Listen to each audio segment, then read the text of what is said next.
Welcome proteins. तो class 6 का 8th chapter हमारे पास फिर से आ चुका है और यहाँ हम स्टार्ट करने वाले हैं एक नया चैप्टर जिसका नाम है अ journey through states of water. एक कंप्लीट चैप्टर का वीडियो है एनसीईआरटी वाला। और प्रोटीन्स याद रखिएगा कि ये जो चैप्टर है वो बहुत ही ईजी है, बहुत ही इंटरेस्टिंग है और बहुत ही इंपॉर्टेंट है एग्जाम के पॉइंट ऑफ व्यू से भी, नॉलेज के पॉइंट ऑफ व्यू से। ठीक है, तो याद रखिएगा बच्चों कि हम पूरा सब कुछ सीखने वाले हैं, इसमें कुछ भी ऐसा नहीं छूटेगा क्योंकि हमारे पास ये बेहतरीन सा नोट है जो हम आपको लास्ट में एज अ रिवीजन पीपीटी वाला देंगे। और आप इस नोट को अपने नोटबुक में अपने हैंड राइटिंग में लिख सकते हैं, यूज़ कर सकते हैं स्कूल्स में या ट्यूशन्स में, वो आपकी मर्ज़ी। लेकिन ये नोट्स काफ़ी अच्छे हैं, है ना, जहाँ तक मैं समझता हूँ। उसके अलावा इस वीडियो में 3 चीज़ें होने वाली हैं टोटल। एक तो NCERT line by line complete chapter, दूसरा एक्सरसाइज उस चैप्टर का, और तीसरा ये पीपीटी से रिवीजन।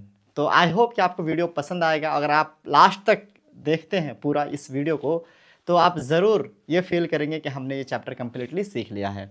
तो बस शुरू करने से पहले ही लाइक वाइक करके बैठ जाओ, सब्सक्राइब वगैरह कर लो चैनल को नए हो तो, और अपने दोस्तों को भी शेयर करके बुला लो ताकि एक बेहतरीन से चैप्टर उन्हें भी मिल जाए। तो बिना किसी डिले के हम चलते हैं अपने एनसीईआरटी बुक की और ये रिवीजन हम बाद में करेंगे लास्ट में। ओके स्टूडेंट्स, तो हमारे पास एनसीईआरटी बुक ये खुल चुका है। चैप्टर का नाम है अ journey through states of water. अब स्टेट्स ऑफ वाटर क्या होते हैं वो हम पढ़ेंगे। एक जर्नी है जो हम यहाँ पे निकल चुके हैं उस जर्नी के लिए।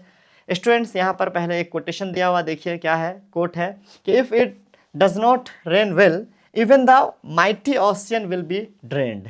कह रहा है कि अगर बारिश ना हो, सही मात्रा में बारिश ना हो सही से, तो ये जो इतना महान समुद्र है ना वो भी सूख जाएगा। ठीक है, त्रिकुरल में लिखा हुआ है। त्रिकुरल एक तमिल की किताब है, 2000 साल पुरानी मोरालिटी की किताब है, बहुत ही मशहूर तमिल की ये मोरालिटी वाली बुक है त्रिकुरल। ठीक है, चलिए आगे बढ़ते हैं।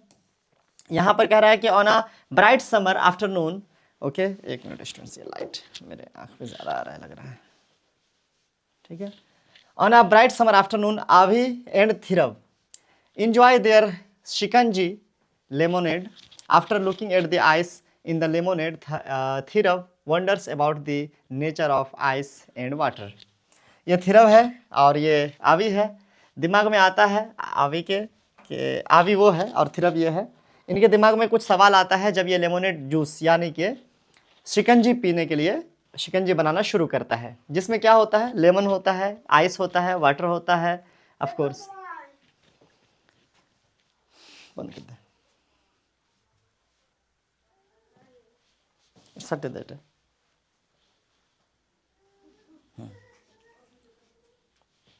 ओके, तो यहाँ पर कहा जा रहा है कि ice feels hard to touch and we can hold it in our hands whereas water can not be held in the same way so they must be different substances. यहाँ पर कहा जा रहा है, ये सोच रहा है कि आइस को हम अपने हाथ में ऐसे होल्ड कर सकते हैं, ओके ऐसे हम पकड़ के रख सकते हैं, बट वाटर को नहीं पकड़ के रख सकते। वो क्या हो जाएगा, वो गिर जाएगा, हाथ में रहेगा नहीं। तो पक्का ही ये दोनों अलग अलग चीज़ें हो सकती हैं, अलग अलग सब्सटेंसेज हो सकते हैं। तो ये कहती है आवी कि no these are same substances, नहीं नहीं वो अलग नहीं है, वो सेम ही चीज़ें हैं। Avi has a counter view. थिरव what do you think. Okay, आखिर ये जो दोनों के बीच में कॉन्ट्राडिक्शन है क्यों है, आप क्या सोचते हैं इसके बारे में कि कौन सही है कौन गलत है। जाहिर सी बात है ये सही कह रही है कि ये दोनों सेम ही सब्सटेंस है। अब कैसे हम देखेंगे। फिर ये कह रहे हैं कि we can put water in the freezer of a refrigerator and check if it's gets converted into ice, है ना। फ्रीजर में रख करके देखते हैं कि ये आइस बनता है कि नहीं वाटर, तो ऑफ कोर्स बनता होगा। लेकिन फिर ये सोचता है yes I know when water is left in the freezer it gets converted into ice but probably something gets added in the ice in the freezer. क्या कह रहा है कि हाँ ये बात तो सही है कि कुछ पानी को अगर हम फ्रीजर में रखेंगे कुछ देर तो आइस बन जाएगा, बट मुझे ऐसा लग रहा है, ये सोच रहा है फिर से, है ना, कि शायद फ्रीजर में कुछ ऐसी चीज़ें पाई जाती होंगी जो पानी में मिक्स हो जाती होंगी जिसकी वजह से वो आइस में कन्वर्ट होता है।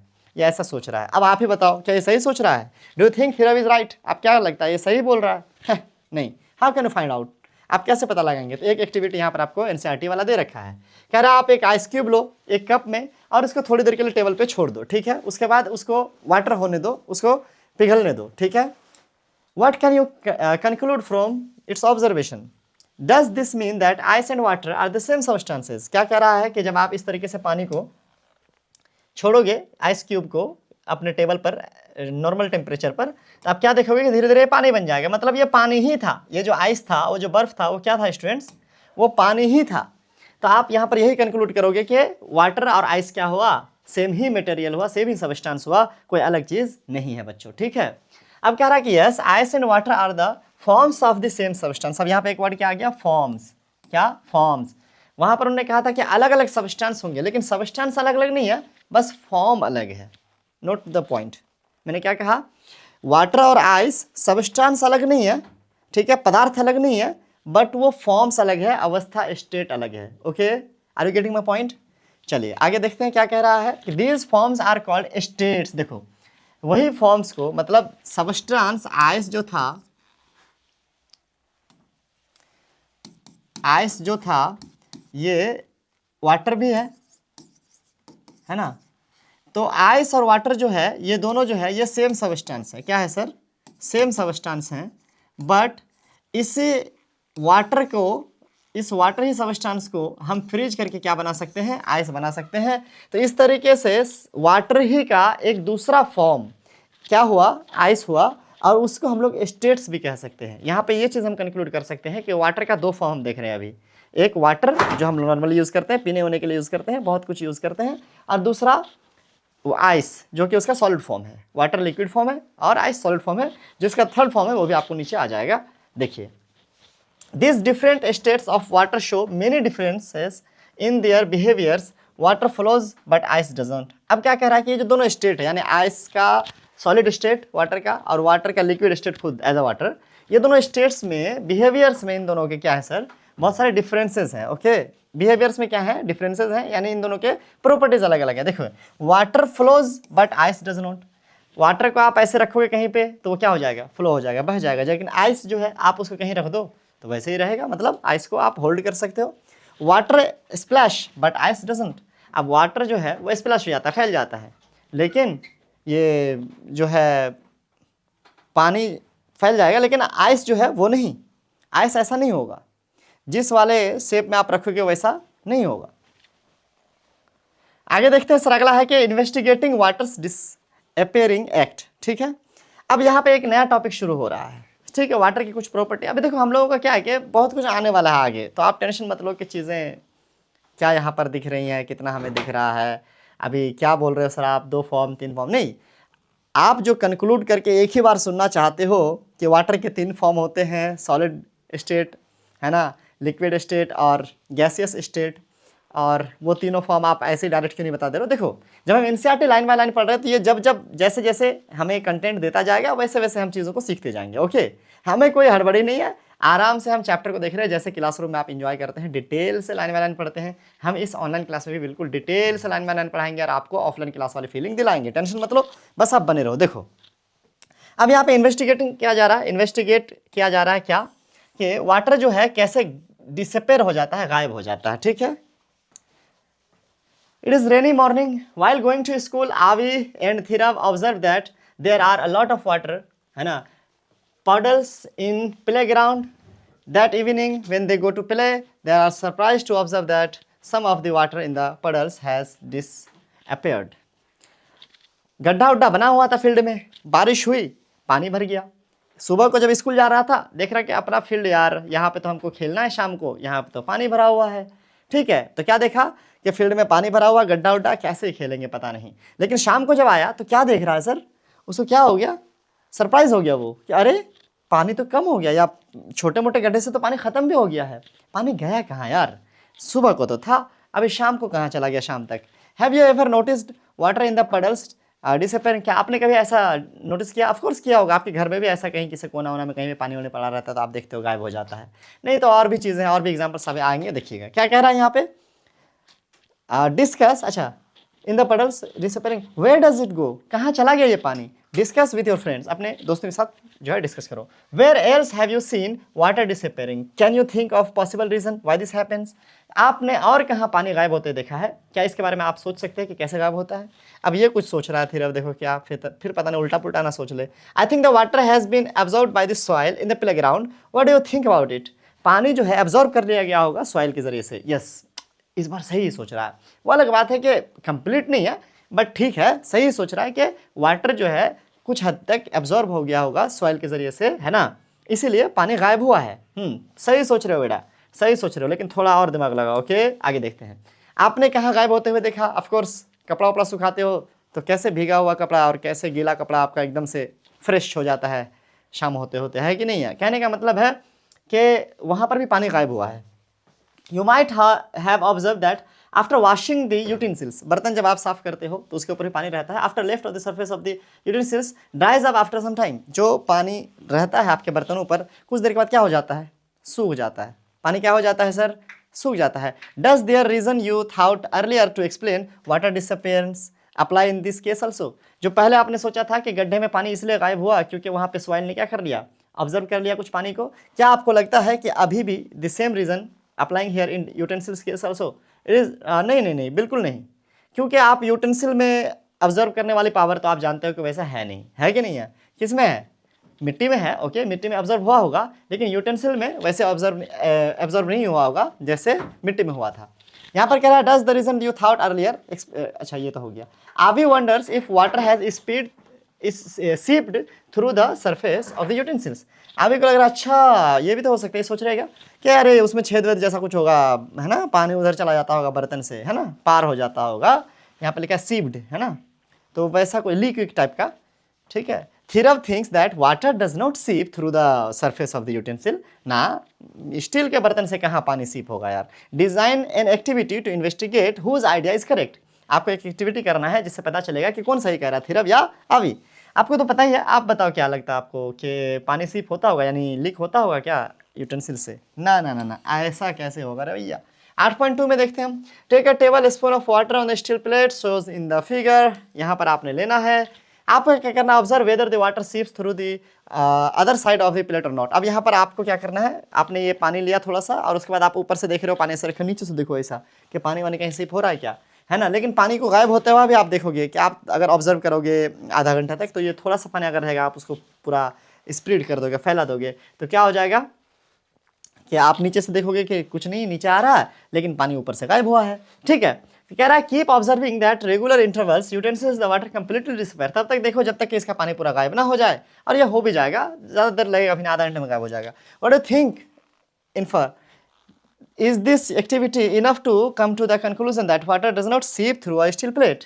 क्या ये आपका जो एक्टिविटी है इससे आपको कंक्लूजन मिलता है कि हाँ भाई नहीं होता होगा सीप? जवाब है यस, इतना तो मिलता है कि सीप तो नहीं हुआ भैया, स्टील के प्लेट से सीप नहीं होता। If water does not seep through the steel plate then where has the water gone?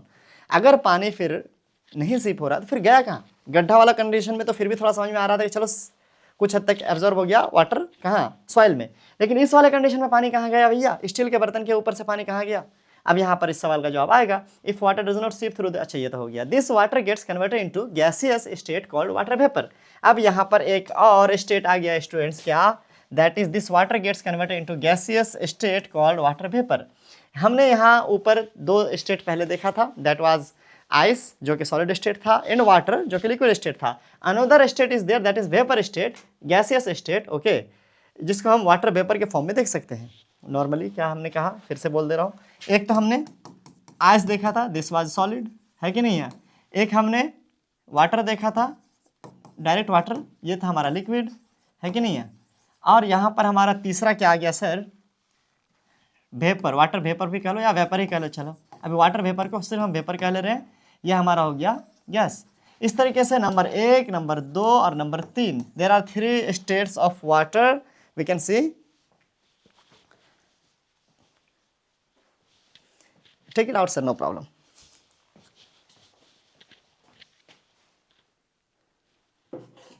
कोई बात नहीं, थोड़ा बहुत इधर उधर चलता है, रुके रुके, उससे अच्छा ये वाला दे देते हैं ना, हो जाएगा, थोड़ा ही तो है।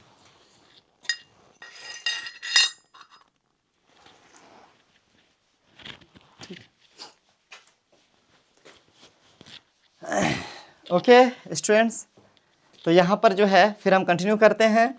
वाटर जो है इस तरह के 3 स्टेट्स हम वाटर का पढ़ लिया, इसको आगे और भी डिटेल से देखेंगे, टेंशन की बात है नहीं। The water vapour is another state of water, let us think of another observation where as you notice the water disappearing.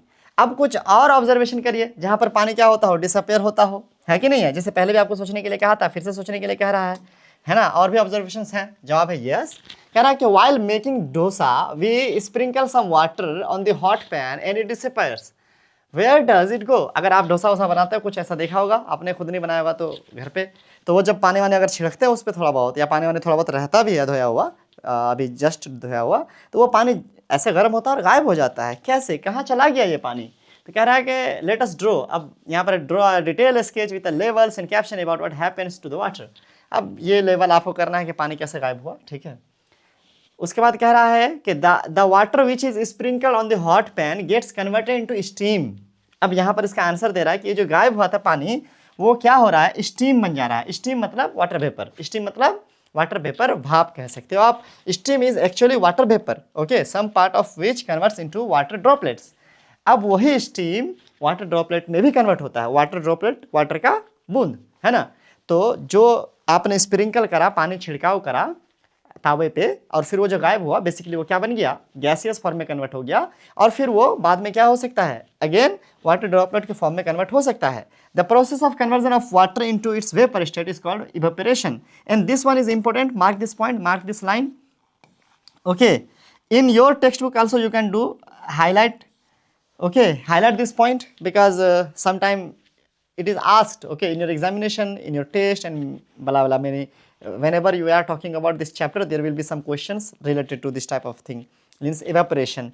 So whenever it will be asked like what is evaporation, you can say the process of conversion of water into its vapor state is called evaporation. It is very easy कि जब पानी change होता है, क्या change होता है, कहाँ किससे चेंज होता है, तो ये वाटर चेंज होता है वेपर में, वाटर चेंज हो जाता है वाटर वेपर में, वाटर चेंज हो जाता है वाटर वेपर में, ठीक है। तो यानी हम कह सकते हैं कि जो लिक्विड स्टेट है, जो लिक्विड स्टेट है वो गैसियस स्टेट में क्या हो जाता है, कन्वर्ट हो जाता है। उस कंडीशन में हम कहते हैं कि इवेपोरेशन हुआ है। Is it clear? I think crystal clear. आगे बढ़ते हैं बिना किसी डीले के। अच्छा, एक यहाँ पर दिया हुआ है, डू यू नो क्या, water vapour is actually invisible but the presence of टिनी droplets of water in the steam makes it visible. अब क्या कह रहा है कि अक्सर ऐसा वाटर वेपर जो है असल में जो बहुत छोटे छोटे होते हैं ड्रॉपलेट्स, वो इनविजिबल होते हैं, लेकिन एक दूसरे के साथ कंबाइन होकर वो थोड़ा बड़ा हो जाता है ना, जिसके वजह से वो वाटर ड्रॉपलेट के फॉर्म में कन्वर्ट होता है। बहुत छोटा छोटा ड्रॉपलेट होता है, एग्जैक्टली बहुत बड़ा नहीं कि नीचे गिर जाए, बहुत छोटा छोटा ड्रॉपलेट होता है, लेकिन वो वेपर से ड्रॉपलेट बन चुका है, इसीलिए वो हमें दिखाई दे रहा है। अदरवाइज अगर प्योर वेपर के फॉर्म में ही रहता तो वो इतना छोटा छोटा होता कि वो इनविजिबल होता। I hope you are getting my point, okay. Let's go ahead.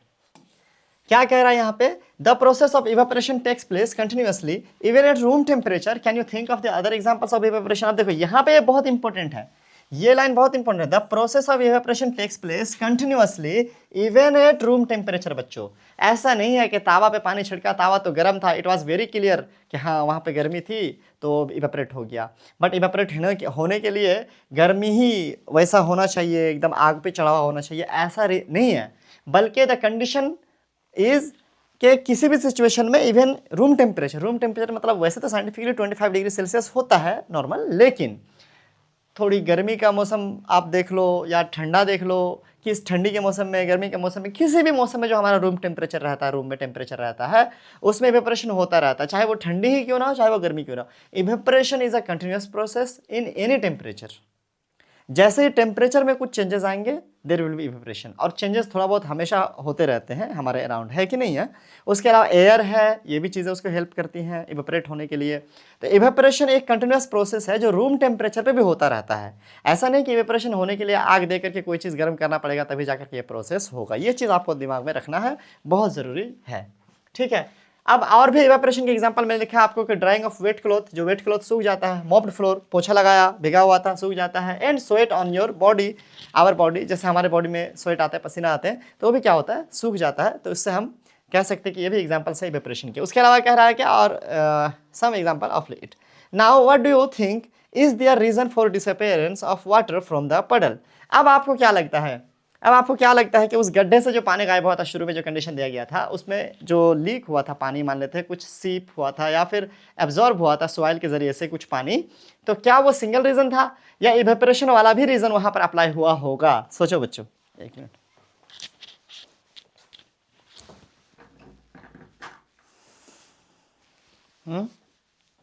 Evaporation वाला भी रीजन वहां पर अप्लाई हुआ होगा ना, बिल्कुल।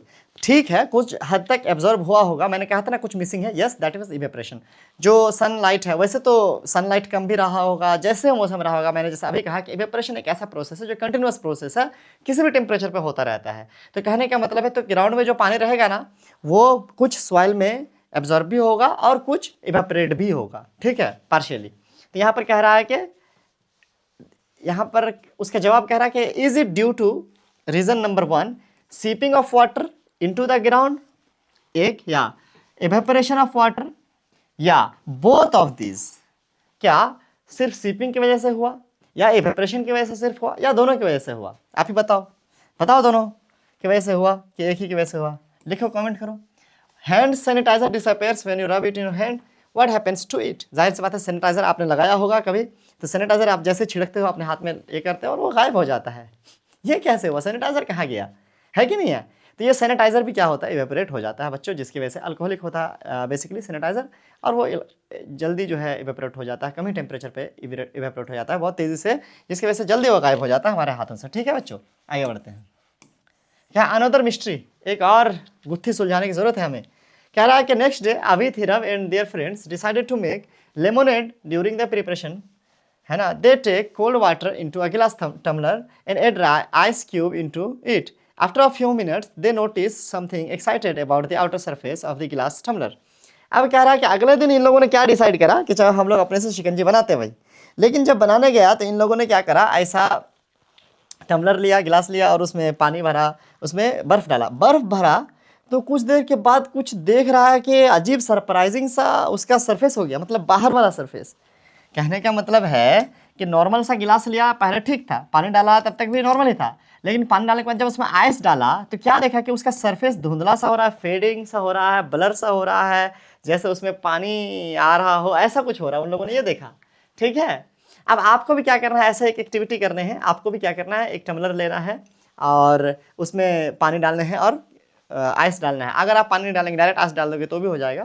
ठीक है, और ऑब्जर्व करना है 2-4-5 मिनट बैठ करके कि आखिर कैसे गिलास के ऊपर का जो हिस्सा है, टम्बलर के ऊपर का जो हिस्सा है, वो कैसे कैसे चेंज हो रहा है, कैसे वो धुंधला हो गया पहले, और फिर उसमें लगता है कि पानी जो है आना शुरू हो गया, जैसे इस तरीके से पहले धुंधला होगा और फिर उसके बाद पानी भी गिरना शुरू हो सकता है। ठीक है, आप ये ऑब्जर्व कर सकते हो, अगर आपने गर्मी के दिनों में लिया तो बहुत जल्दी देखोगे, है ना।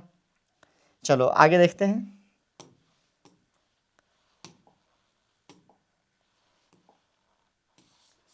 तो आपने क्या करना, रिकॉर्ड करना है अपने ऑब्जर्वेशन को, और ये जो क्वेश्चन था ऊपर में कि ये कहाँ से आया, ठीक है, इस क्वेश्चन के बारे में आपको सोचना है। ठीक है, और आपने क्या ऑब्जर्व करा, है ना, कि पानी डाला, नॉर्मल था गिलास, 5 मिनट के बाद हमने देखा बर्फ़ डाला, नॉर्मल था गिलास, बर्फ़ डालने के 2 मिनट के बाद हमने क्या देखा कि अरे भैया ऊपर में फेड हो रहा है, वो चीज़ यहाँ पर लिखना है। चलिए आइए, ये वाला देखिए, इंपॉर्टेंट उतना नहीं था तो मैंने उस पर ज़्यादा टाइम दिया नहीं। One observation that arises in Avi's mind, there are some water droplets, tiny droplets, बहुत छोटा है, tiny है, appearing on the outer surface of the glass tumbler. छोटे छोटे पानी के बूंद आ गए। Yes, initially water droplets are deposited and the droplets combine together to form bigger drops. पहले तो छोटा छोटा ड्रॉप था, लेकिन वो जैसे गिरा, नीचे आया, एक दूसरे के साथ जुड़ा, कंबाइन हुआ और फिर वो बड़ा वाटर ड्रॉपलेट बन गया भाई। ठीक है, combine together to form bigger drops. You can also try the above process with a metal container. You may be curious about where the water droplet come from. अब आपके दिमाग में सवाल आ रहा है कि ड्रॉपलेट कहाँ से आया, है कि नहीं है। अब ये गुत्थी, एक अलग मिस्ट्री आ गया बच्चों, कि भैया पानी तो हमने डाला अंदर, गिलास के अंदर हमने डाला बर्फ, तो गिलास के बाहर कहाँ से पानी आ रहा है भैया, यहाँ पे भी लीक हो रहा है क्या? ऊपर तो हमने देखा था कि स्टील से लीक होता नहीं है, सीप होता नहीं है, तो ये हुआ कैसे? आ जाओ, जवाब मिल जाएगा यहाँ पे। कह रहा suggest possible reason explaining the appearance of water droplets on the outer surface of the glass. आप अपने हिसाब से क्या करो, रीजंस बताओ कि कहाँ से आए होंगे। देखिए नीचे अल्हम्दुलिल्लाह, डिस्कस करने के लिए क्या फ्रेंड के साथ यहाँ पर देखिए, ये है, ये अलग अलग लोग हैं क्योंकि इसमें चश्मा नहीं है, इसमें चश्मा है। हैं, 4 लोग डिस्कस कर रहे हैं। आप भी ऐसे डिस्कस करो और उसके बाद फिर क्या करो, रीजंस निकालो। कह रहा है कि you may have various possible reasons, you may agree और disagree with the reasons of others. Avi and Thirav, है ना, argued with a chain of reasons. What do you think about the possible reasons mentioned, है ना। अब यहाँ पर जो है इन लोगों ने एक चेन बना लिया रीजंस का। अब इसके हिसाब से कौन सही है कौन गलत है, आप भी देख लो। ये कह रही है क्या, I think that some of the water may have seeped out, है ना, ऑफ द गिलास टम्बलर। कह रहे हैं कि हो सकता है कि अंदर से पानी कुछ सीप होके बाहर आ गया होगा, ये कह रही है ना। अब फिर ये कह रहा है कि ना, नो इट कैनॉट सीप out, the level of water in the glass tumbler has not decreases. जितना पानी हमने रखा था भैया, पानी उतना ही है। तो अगर पानी बाहर निकलता तो अंदर का पानी कम होता ना गिलास के अंदर का, नहीं हुआ। ये कह रहे हैं कि it might have decreased but may not be significant enough to be seen.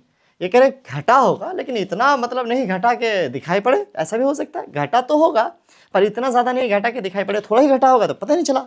ये फिर कह रहा है कि with a tall and narrow बोतल even a slight change in the level of water is noticeable. लेकिन अगर हम पतला सा बोतल ले लेंगे तब तो हम लोग को हल्का फुल्का चेंज भी दिख जाएगा ना, है? बात तो सही है कह रहा लड़का। अब ये क्या कह रहा है, we can take water at room temperature in another tumbler, we find out whether it any water seep out. अब ये कह रहा है कि हम लोग को ना दूसरे गिलास में, हम लोग को रूम टेम्परेचर पे, नॉर्मल टेम्परेचर पे हम लोग को गिलास में पानी लेके देखना है कि वहाँ पर बर्फ़ नहीं डाल रहे हैं तब पानी निकलता है कि नहीं निकलता है। अगर बर्फ़ नहीं डाल के पानी नहीं निकल रहा तो बर्फ़ डालने से पानी कैसे निकल जाएगा भैया, है कि नहीं है? ये इसके क्वेश्चन में आ रहा है। चलिए देखते हैं chain of regions.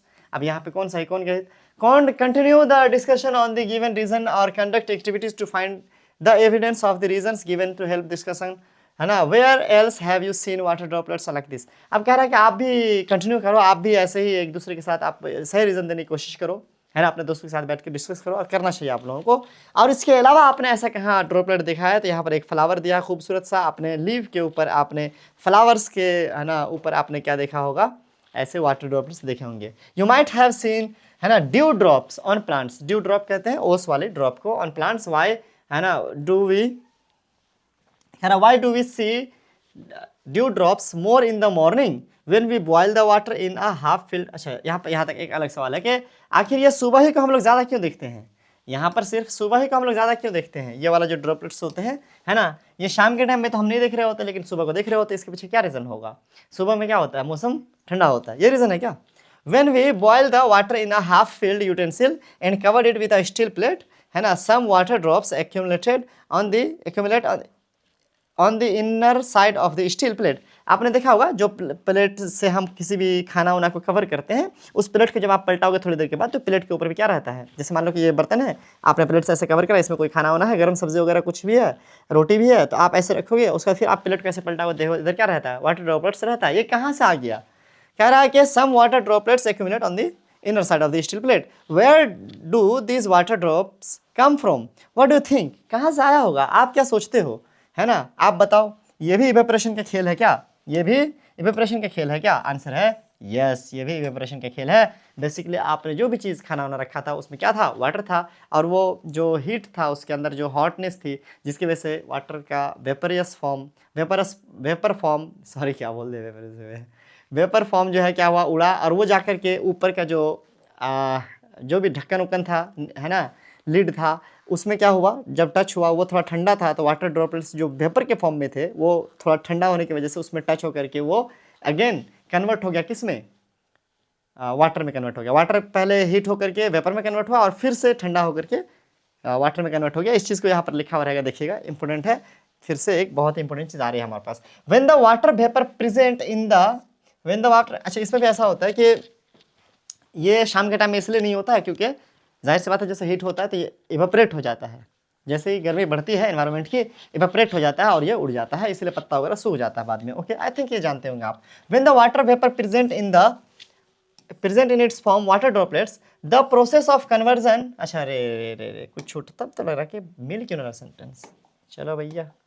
When the water vapour present in air comes in contact with cold surface it forms water droplets। यहाँ पर एक इंपॉर्टेंट पॉइंट क्या कह रहा है कि जब वेपर को, किसको, वेपर को आप किसी कोल्ड सरफेस से टच कराओगे, वेपर को, वाटर को नहीं, वेपर को, वेपर उड़ रहा है, अब ऊपर में हमारे पास कोल्ड सरफेस है, वेपर को कोल्ड सरफेस में अगर आप टच कराओगे तो अगेन ये वाटर के फॉर्म में कन्वर्ट हो जाएगा, यहाँ पर कह रहा है। द प्रोसेस ऑफ, यहाँ पर आप, ये इंपॉर्टेंट लाइन है, इसका आप अंडरलाइन करिए, the process of conversion of water vapour into liquid state is called condensation. अब ये वाला लाइन इंपॉर्टेंट है, बहुत दफ़ा ये पूछा जाता है, व्हाट इज कंडेंसेशन। देखो इवेपोरेशन क्या था, अब इसको क्लियर कर लो। जो वाटर था, है ना, वो किस फॉर्म में चेंज हो गया, वो हो गया गैसियस फॉर्म में, हम इसको कह सकते हैं कि वाटर वेपर के फॉर्म में कन्वर्ट हो गया, ठीक है। तो ये जो प्रोसेस था इसका नाम था इवेपोरेशन। क्या था? इवेपोरेशन, है कि नहीं है? अभी यहां पर क्या हो रहा है, यहां पर जो आपको वेपर है, वाटर वेपर है, वो कन्वर्ट हो रहा है किस में? वाटर के फॉर्म में, है ना। तो इसका नाम क्या रखा है? कंडेंसेशन। क्या नाम रखा है? कंडेंसेशन। ठीक है, स्पेलिंग चेक कर लेता हूं वैसे तो, हाँ ठीक है। तो ये क्या है? कंडेंसेशन। तो बेसिकली दो प्रोसेस और दोनों अलग अलग प्रोसेस बच्चों, इसको आपको याद रखना है। कैसे? इसका डिफरेंस याद रखना है। वाटर से क्या बना? वाटर वेपर बना। वाटर से वाटर वेपर बना, दिस इज एवेपोरेशन। और यहां पर वेपर से वाटर, उसका उल्टा कह सकते हैं आप तो कंडेंसेशन। यानी इवेपोरेशन का उल्टा कंडेंसेशन या कंडेंसेशन का उल्टा इवेपोरेशन भी आप कह सकते हो। इस तरीके से एक रिलेशन भी आपको याद रखना। आगे बढ़ते हैं। After understanding the concept of condensation of water, let us go back to the activity statement 3। कह रहा है कि could the water appearing on the outer surface of the glass tumbler in activity 8.3 also be due to the condensation of water vapor present in the air? Let us investigate.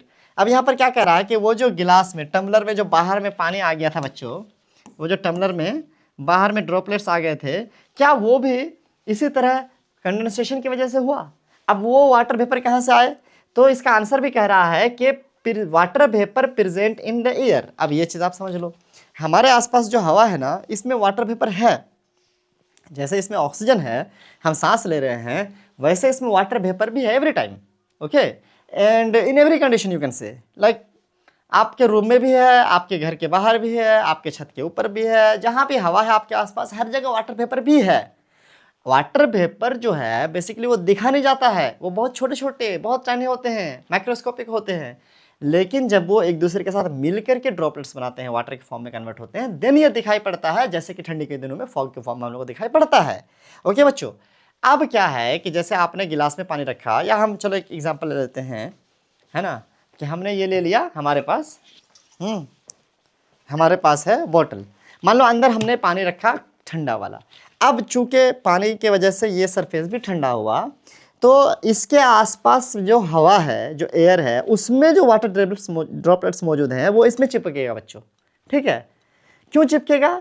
क्योंकि ठंडा होने पर water droplets जो vapour के form में हैं वो convert हो जाता है अगेन वाटर के फॉर्म में, जो हमने अभी देखा कंडेंसेशन। तो यहाँ पर कंडेंसेशन हो रहा है बच्चों।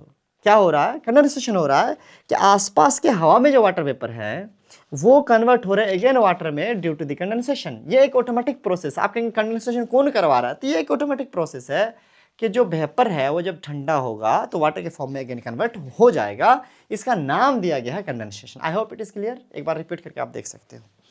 तो यहाँ पर क्या कह रहा है कि कंडेंसेशन की वजह से, किसकी वजह से? कंडेंसेशन की वजह से इसके बाहर में जो ड्रॉपलेट्स आए थे वो एयर से आए थे। शायद ये सही है। ठीक है, चलिए आगे देखते हैं। एक एक्टिविटी दिया हुआ है यहाँ पर, थोड़ा सा और क्या हो जाएगा, क्लियर हो जाएगा हम लोगों को। अभी अंथिरब फिर से ये दोनों बच्चे कुछ कह रहे हैं। Conduct an activity to find evidence for their reasons. You can also conduct activity for the following the steps giving record your data in the table. अब क्या कर रहा है, यहाँ पे उन लोगों ने गिलास टम्बलर लिया, half filled with a water containing few in ice cubes, water, cover it with a small steel plate, weight it on digital weighing balance, और कह रहा observe the reading on the balance and record the weight of the after every time every 5 minutes. Contain observing of 30 minutes, record your observation interval. देखो भाई, अब ये लोग क्या कर रहे हैं, ये लोग ले रहे हैं वाटर गिलास, में बोल रहा हूँ, मतलब टम्बलर ले रहे हैं, उसमें वाटर ले रहे हैं और इसमें डाल दे रहे हैं आइस डाल करके उसे कवर भी कर दे रहे हैं कि चलो ऊपर भी उड़ने नहीं देंगे भैया। ठीक है, एकदम बराबर से।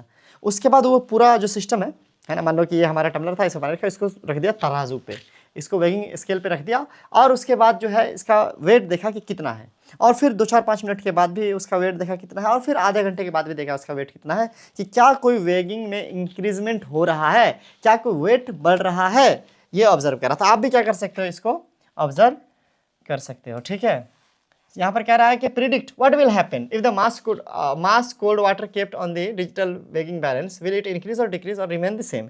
आप सोच के देखो तो, कि अगर हम लोग नापेंगे, बर्फ और पानी मिला के गिलास में रख देंगे और किसी तराजू में रख देंगे, तो क्या उसका वेट बढ़ेगा? सोच के देखो। जवाब है यस, बढ़ेगा।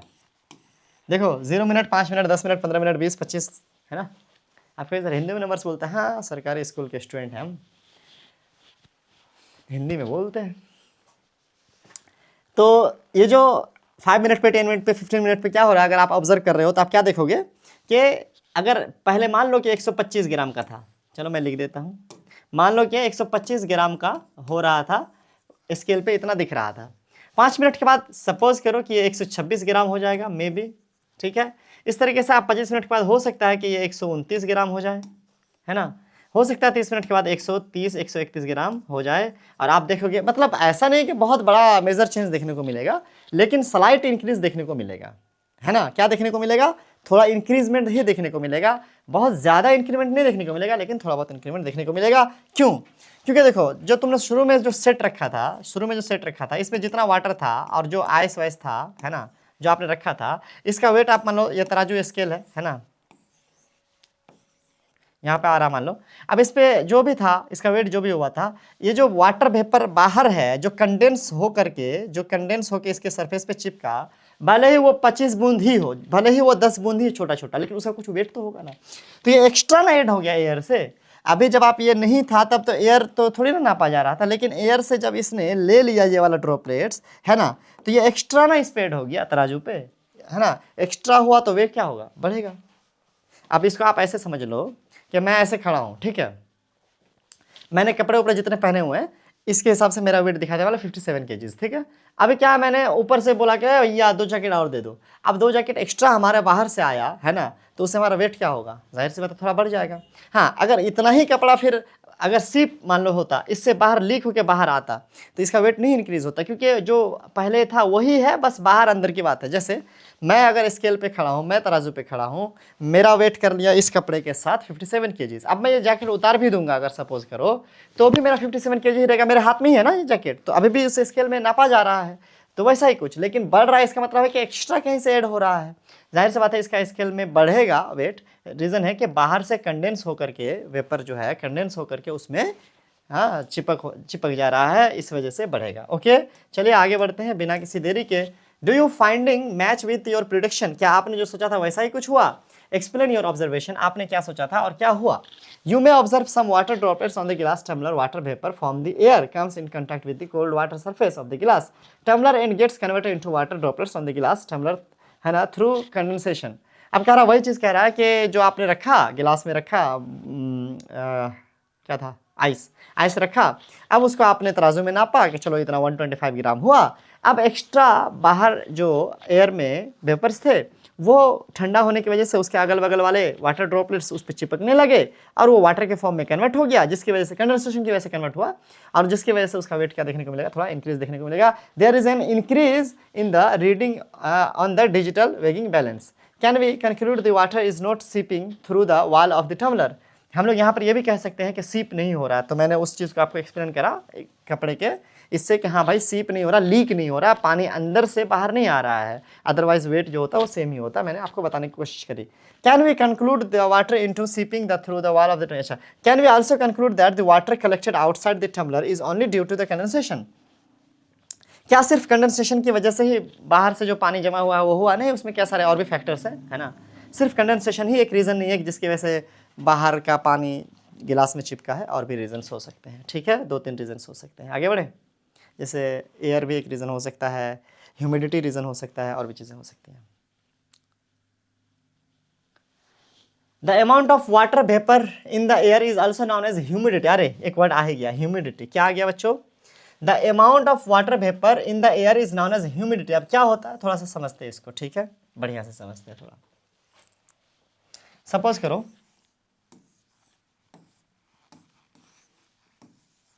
ये जो है ना, ये रुको रुको, बढ़िया से बनाने दो।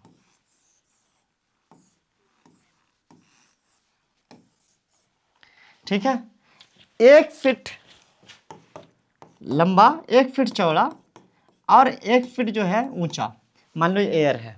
हमने 1 फीट, 1 फीट और 1 फीट हमने एक एरिया लिया, वॉल्यूम लिया, ठीक है, हवा लिया, 1 फीट लंबा, 1 फीट चौड़ा, 1 फीट ऊंचा। इसमें क्या है? एयर के पार्टिकल्स। इसमें क्या है? एयर के पार्टिकल्स हैं। डन। अब मान लो कि इसी एयर में बीच बीच में है वाटर के पार्टिकल्स। किसके पार्टिकल्स बच्चों? वाटर के पार्टिकल्स होंगे। बीच बीच में क्या होंगे, वाटर के पार्टिकल्स होंगे। अब एक दूसरा वाला ले लो,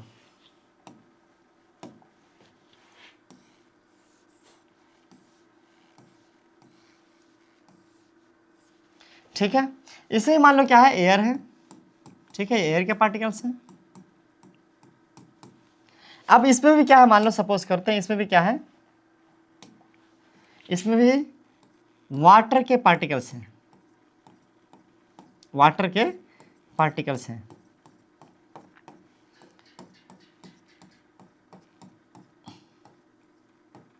ये भी 1 feet 1 feet 1 feet and 1 feet जो है हाइट वेट है ना, विड्थ लेंथ है इसका भी, सपोज कर लिया।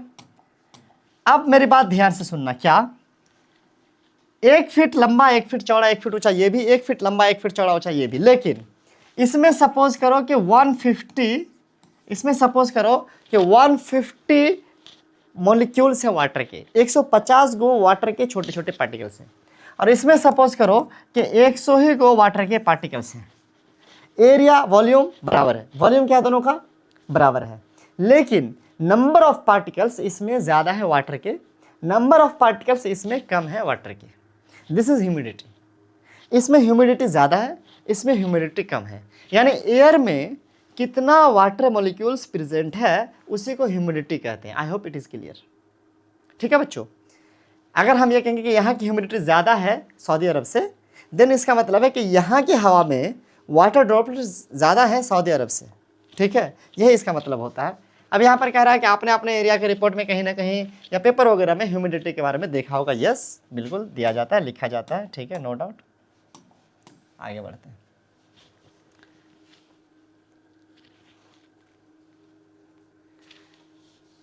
नो अच्छा, ये तो कह दिया कंडेंसेशन सिर्फ एक रीजन नहीं है, ह्यूमिडिटी भी रीजन है। We can not set that conclusively from activity 8.4 what more can you do to show that water is not seeping from the glass tumbler?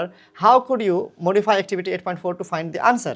सीप नहीं हो रहा, इसका क्या आप रीज़न दोगे? भैया हम अलग अलग गिलास रख लेंगे, कि अगर मान लो क्या स्टील वाला सीप हो रहा था तो हम कांच वाला में ट्राई करेंगे, कांच वाला भी सीप हो रहा तो हम कॉपर वाला ट्राई करेंगे, है ना। ऐसा तो नहीं कि सब में सीप हो रहा। चलो ये भी मैं कर सकता हूँ, आप अपने हिसाब से सोच सकते हो कि और क्या करेंगे जिससे ये प्रूव होगा कि सीप नहीं हो रहा है। सीप होता, वेट वाली बात तो एक प्रूफ है ही, और भी सोच रहा है। चलो आगे देखो, mark the water level on the glass tumbler. अच्छा एक और यहाँ पर खुद ही दे रहा है क्या, कि आप क्या कर सकते हो, मान लो एक ऐसा टम्बलर लिए ना, अब इसमें आप क्या कर सकते हो, मार्क कर सकते हो। मान लो यहाँ तक वाटर था अगर, तो यहाँ मार्क कर सकते हो आप, या आप टेप चिपका सकते हो पतला सा, है ना। और उसके बाद फिर आप देख सकते हो कि ह्यूमिडिटी की वजह से, सॉरी कंडेंसेशन की वजह से जिस तरीके से इसमें आएंगे, है ना, कंडेंसेशन की वजह से जो इस तरीके से वाटर ड्रॉपलेट्स बाहर के और आउटर सरफेस पे आएंगे, तो उसके बाद भी देखो कि इसका जो लेवल है वो घट बढ़ रहा है कि नहीं रहा, उससे भी ये प्रूफ हो जाएगा। ठीक है बच्चों, चलिए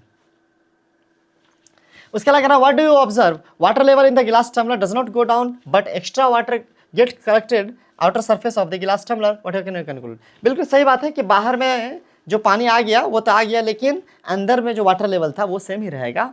इस तरह की एक्टिविटी यानी टेप वाला या मार्क वाला एक्टिविटी आप करके देख सकते हो, क्योंकि भाई अरे आ ही नहीं रहा है बाहर तो कैसा कम होगा रे बाबा, नहीं आ रहा यार।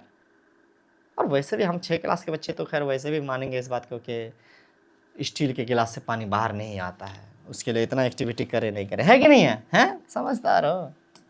लेकिन एनसीईआरटी वाला चूंकि आपको और परिपक्व बनाना चाहता है, इसीलिए ऐसी चीजें करा कह रहा है। From this the activity shows that the water is not seeping from the glass tumbler and the extra water is getting collected because of the condensation. Yes, बाहर जो वाटर आ रहा है वो कंडेंसेशन की वजह से आ रहा है, लीक होने की वजह से नहीं आ रहा है। अगला आपको 8.3 what are the different states of water. Again the topic is repeated that we have already learned there is 3 states, gaseous state, solid state and water itself, liquid state, okay, of water. Again the chapter came, water is substance that can be observed in the 3 different state in our daily life. अब इसको आप क्या कर सकते हो, आप underline कर सकते हो कि ये एक ऐसा सब्सटेंस है जिसको हम क्या कर सकते हैं, ऑब्जर्व कर सकते हैं, देख सकते हैं 3 अलग अलग स्टेट में हमारे डेली लाइफ में। In the solid state number 1, in the exist in ice, इसका एग्जाम्पल हो गया ice. On the heating the ice melts, है ना, gets converted into liquid state. Second state हो गया लिक्विड स्टेट, जैसे कि जो नॉर्मल वाटर है वो लिक्विड स्टेट में है। और फर्दर हीटिंग वाटर जो है वो gets converted into gaseous state, ठीक है, वो तीसरा स्टेट है ना। इस तरीके से हम कह सकते हैं। और हमने पहले भी ऊपर तो आपको बता ही दिया था कि 3 स्टेट है, सॉलिड स्टेट, लिक्विड स्टेट और गैसियस स्टेट। जो सॉलिड स्टेट है ये सिर्फ वाटर के फॉर्म में अभी मैं बात कर रहा हूँ। स्टेट ऑफ मैटर जो है उस पर आप पढ़ोगे ऊपर क्लास में कि या 5 है, वो थोड़ा अलग हो जाता है, उसकी ज़रूरत अभी नहीं है यार, प्लाज्मा वगैरह को छोड़ दो अभी, ठीक है। अभी सिर्फ ये समझो कि वाटर के फॉर्म में या वाटर के कॉन्टेक्स्ट में हम बातें कर रहे हैं। तो इन जनरली अदर जो चीज़ें हमारे आसपास हैं, हमारे अराउंड हैं, हम उसमें भी यही 3 स्टेट देखते हैं, ठीक है स्टूडेंट्स। ज़्यादा हम और कोई स्टेट देखते हैं नहीं फिलहाल। Let us perform activity 8.5 to identify the properties of different state of water. अब हर एक के अलग अलग प्रॉपर्टीज़ हैं, है ना। कुछ गुण हैं कि सॉलिड स्टेट में वाटर जो है भैया उसका जो शेप है वो फिक्स है। इस तरह की चीज़ें हम आगे देखने वाले हैं, आगे देखते हैं। कह रहा है कि put an ice cube on container and transfer it to another container of different shape. What changes you notice in the shape of the ice cube, record your observation. आपने एक आइस क्यूब लिया, उसको आपने एक गिलास tumbler में रखा, उसको आप प्लेट में रख लो, उसको आप झोला में रख लो। आप देखोगे कि वो आइस क्यूब ही है, मतलब जल्दी जल्दी में थोड़ा बहुत पिघल के थोड़ा बहुत चेंज होगा, बट शेप जो आइस क्यूब का वो शेप क्यूब रहेगा ही, ठीक है।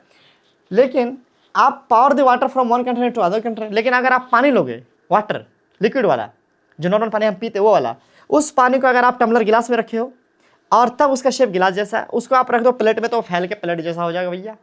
उसको आप रख दो किसी बोतल में तो बोतल जैसा हो जाएगा, बाल्टी में रख दो तो बाल्टी जैसा हो जाएगा। इसका मतलब ये निकला यहाँ से एक conclusion, pour water on a clean surface of observation how to spread, ये कैसे फैलता है। अगर आप वाटर को सरफेस पे रख दो, किसी साफ सरफेस पे जहाँ आप देख सको, ऑब्जर्व कर सको, देखो तो आइस जो है उसको आप रखो तो आइस वैसे ही रहेगा। लेकिन अगर आप उसमें वाटर को रखो, मतलब प्लेट में वाटर को डालो, तो वाटर फैलना शुरू हो जाएगा और आप फैलते हुए देख सकते हो। उसके बाद आपने देखा भी होगा, when water gets converted into water vapour, how does its water vapour spread, compare this with the spreading behaviours of water. अब यहाँ पर थोड़ा समझो बात को, क्या है, हमने क्या सीखा, देखो बच्चों। अरे चलो छोड़ो, जो हमारा सॉलिड स्टेट है बच्चों, जो हमारा सॉलिड स्टेट है, इस कंडीशन में जो शेप है हमारा, है ना, वह है हमारा फिक्स। क्या है सर, हमारा फिक्स। और जो वॉल्यूम होगा बच्चों, वॉल्यूम वो भी हमारा होगा फिक्स। अब ये बात क्या, वॉल्यूम किसे कहते हैं, volume is the place occupied by any object. कोई चीज़ कितनी जगह लेती है उसको हम कहते हैं वॉल्यूम। बर्फ जितना जगह हवा में ले रहा, उतना ही जगह गिलास में लेगा, उतना ही जगह बाल्टी में लेगा। ऐसा नहीं है कि बाल्टी में फैल के बैठ जाएगा, ऐसा कुछ नहीं है, ठीक है। और इसका शेप जो है अगर था किस फॉर्म में था, अगर क्यूब के फॉर्म में था, है ना, ऐसे क्यूब के फॉर्म में था, then it will be remain in cube form, चाहे आप उसको हाथ में रखो, चाहे आप प्लेट में रखो, चाहे आप बाल्टी में रखो। डन। अब यहाँ पर आता है हमारा लिक्विड स्टेट। क्या आता है, लिक्विड स्टेट। लिक्विड स्टेट में क्या हो रहा है, लिक्विड स्टेट में क्या हो रहा है कि इसका जो शेप है वो फिक्स नहीं है, नॉट फिक्स्ड, कह सकते हो नॉट फिक्स। इसका शेप फिक्स नहीं है। आप बाल्टी में रख रहे हो बाल्टी जैसा हो जा रहा है, गिलास में रख रहे हो गिलास जैसा हो रहा है, वैसे ही डिजाइन का बन जा रहा है। वॉल्यूम की जहाँ तक बात है, वॉल्यूम की जहाँ तक बात है, तो ये वॉल्यूम इसका फिक्स होता है।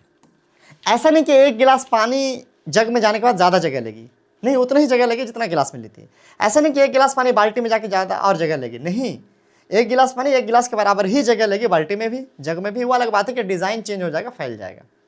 फैलने की जहाँ तक बात है, जो स्प्रेडिंग वाली बात है, स्प्रेड वाली जो बात है, तो मान लो प्लेट में अगर वाटर है तो ये या तो लंबाई में फैलेगा या तो चौड़ाई में फैलेगा, इधर या इधर, ऊपर तो नहीं जाएगा उड़ करके, उछल करके, छलक करके, है कि नहीं है। तो इसका जो स्प्रेडिंग है वो 2 डायमेंशनल है, लंबाई में चौड़ाई में। किसका, लिक्विड स्टेट का, ठीक है। अगर हम बात करें अब गैस की, तो वाटर का जो गैसियस फॉर्म है यानी वाटर वेपर जो है, इसका शेप जो है ये तो फिक्स नहीं है, नॉट फिक्स्ड, ये तो नॉट फिक्स है ही, इसका शेप तो फिक्स है ही नहीं। वेपर जो है वो रूम में भी फैला हुआ हो सकता है। गैस है तो गैस का क्या शेप होगा, बलून में भर दो तो बलून जैसा, डब्बा में भर दो डब्बा जैसा, बोतल में भर दो बोतल जैसा। जैसे लिक्विड वाले का फिक्स नहीं था वैसे इसका भी फिक्स नहीं है। किसका, गैसियस फॉर्म वाटर वेपर का। जहाँ तक वॉल्यूम की बात है, जहाँ तक वॉल्यूम की बात है, ये भी नॉट फिक्स्ड, वॉल्यूम की बात है वो भी नॉट फिक्स्ड, है ना। लिक्विड स्टेट में वॉल्यूम फिक्स था, सॉलिड स्टेट में वॉल्यूम फिक्स था, but gaseous system volume fix नहीं है। इसके पीछे का रीजन है स्प्रेड, फैलेगा कैसे। स्प्रेडिंग बिहेवियर जो इसका है, नेचर जो है वो 3 डायमेंशनल है। वो कैसा है, 3 डायमेंशनल है, तीनों डायरेक्शन में जा सकता है। ये इधर भी जा सकता है, इधर भी जा सकता है, इधर भी जा सकता है। मतलब आप अगर कुछ पका रहे हो, उसमें से वाटर वेपर निकल रहा है, वो इधर भी जा सकता है, वो इधर भी जा सकता है, इधर इतना सा आप परफ्यूम का एग्जांपल ले लो।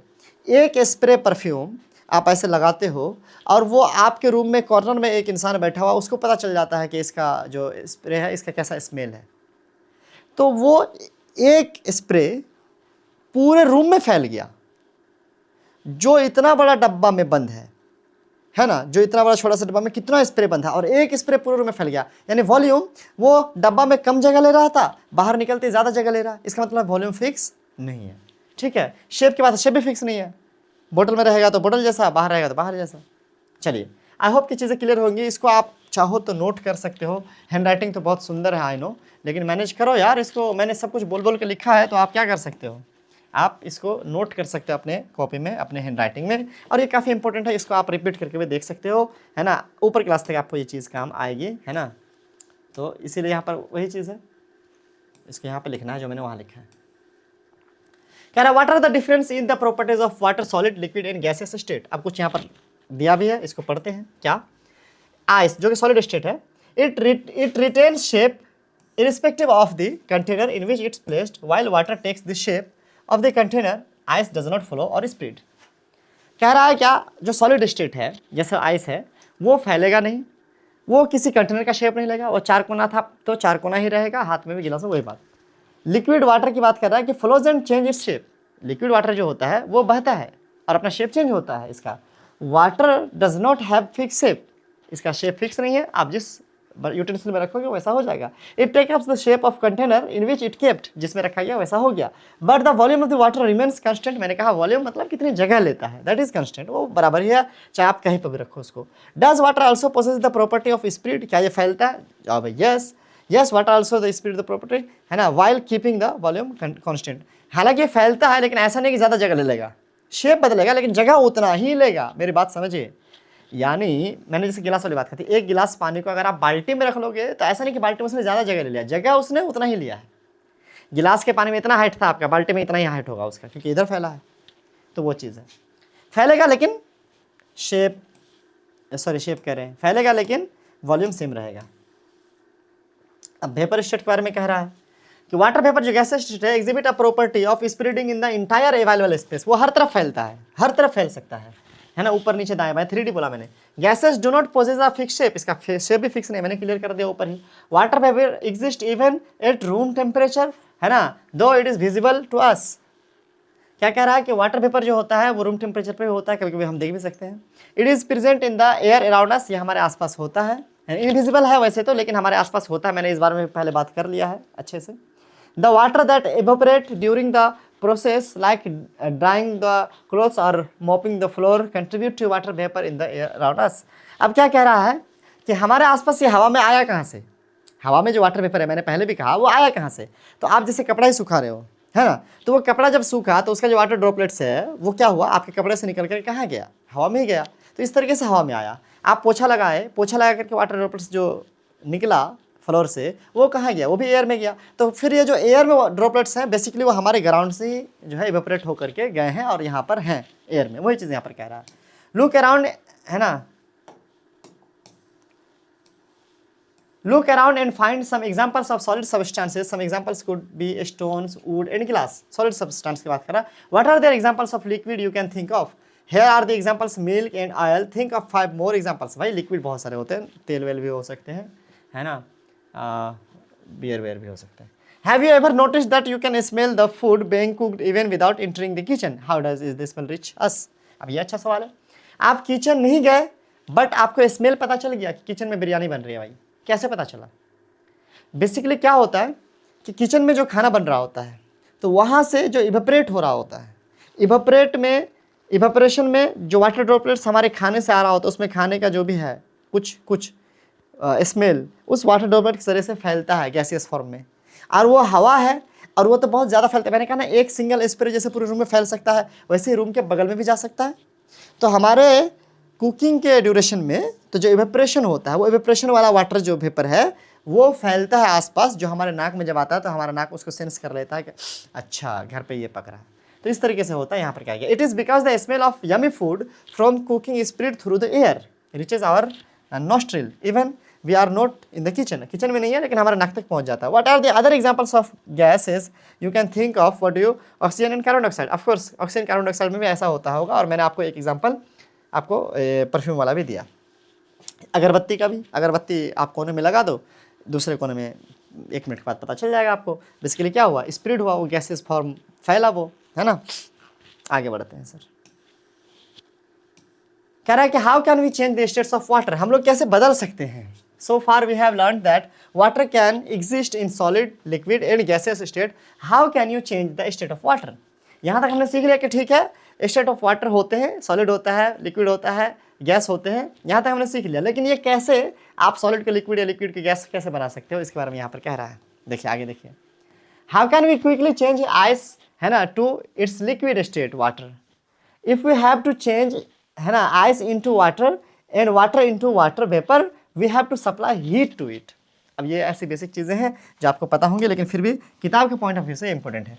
हमारे पास अगर चेंज करना हुआ वाटर को वाटर वेपर में, या वाटर वेपर को, सॉरी वाटर को वाटर में, आइस को वाटर में और वाटर को वाटर वेपर में, तो हम लोग क्या करना पड़ेगा, हीट करना पड़ेगा बच्चों।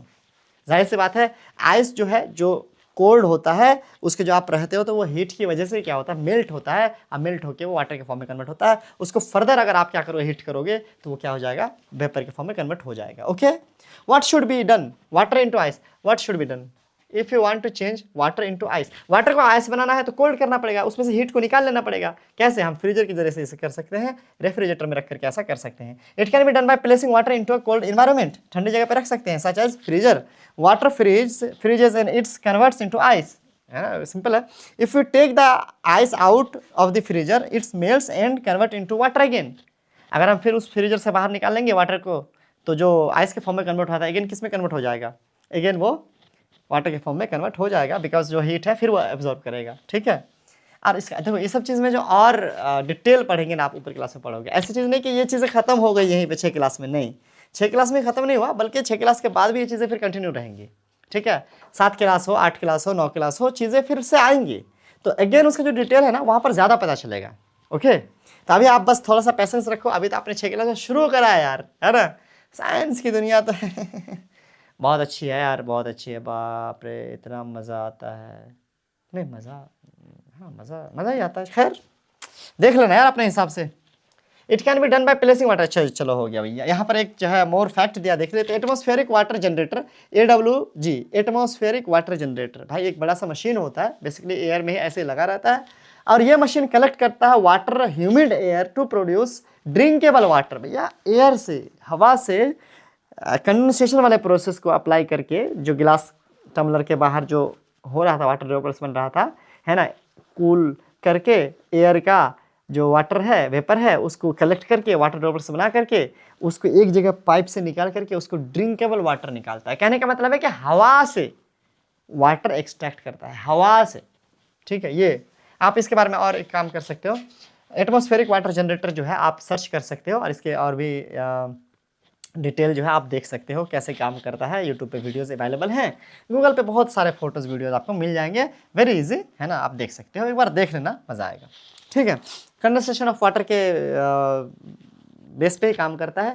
Bye cooling the air the process is similar to the formation of drop water outside of the tumbler, जो हमने ऊपर बात करी वही चीज़ यहाँ पर ये भी कह रहा है। आगे बढ़ते हैं, आप इसका एक बार देख लेना, लेकिन AWG एक बार आप देख लेना यूट्यूब पे, अच्छी चीज़ है। It can be done by placing, अब इसके आगे पीछे का क्या, कौन से क्या प्रोज है, वो चीज़ें अलग है, मैं उस पर डिस्कस नहीं कर रहा हूँ अभी। It can be done by placing water in a cold environment such as freezer, अच्छा ये तो हो गया भैया।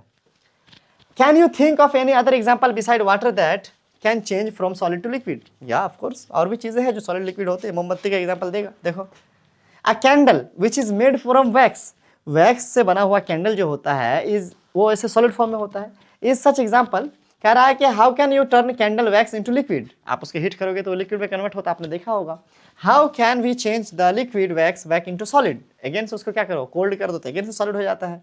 We should cool the liquid wax to change into the solid.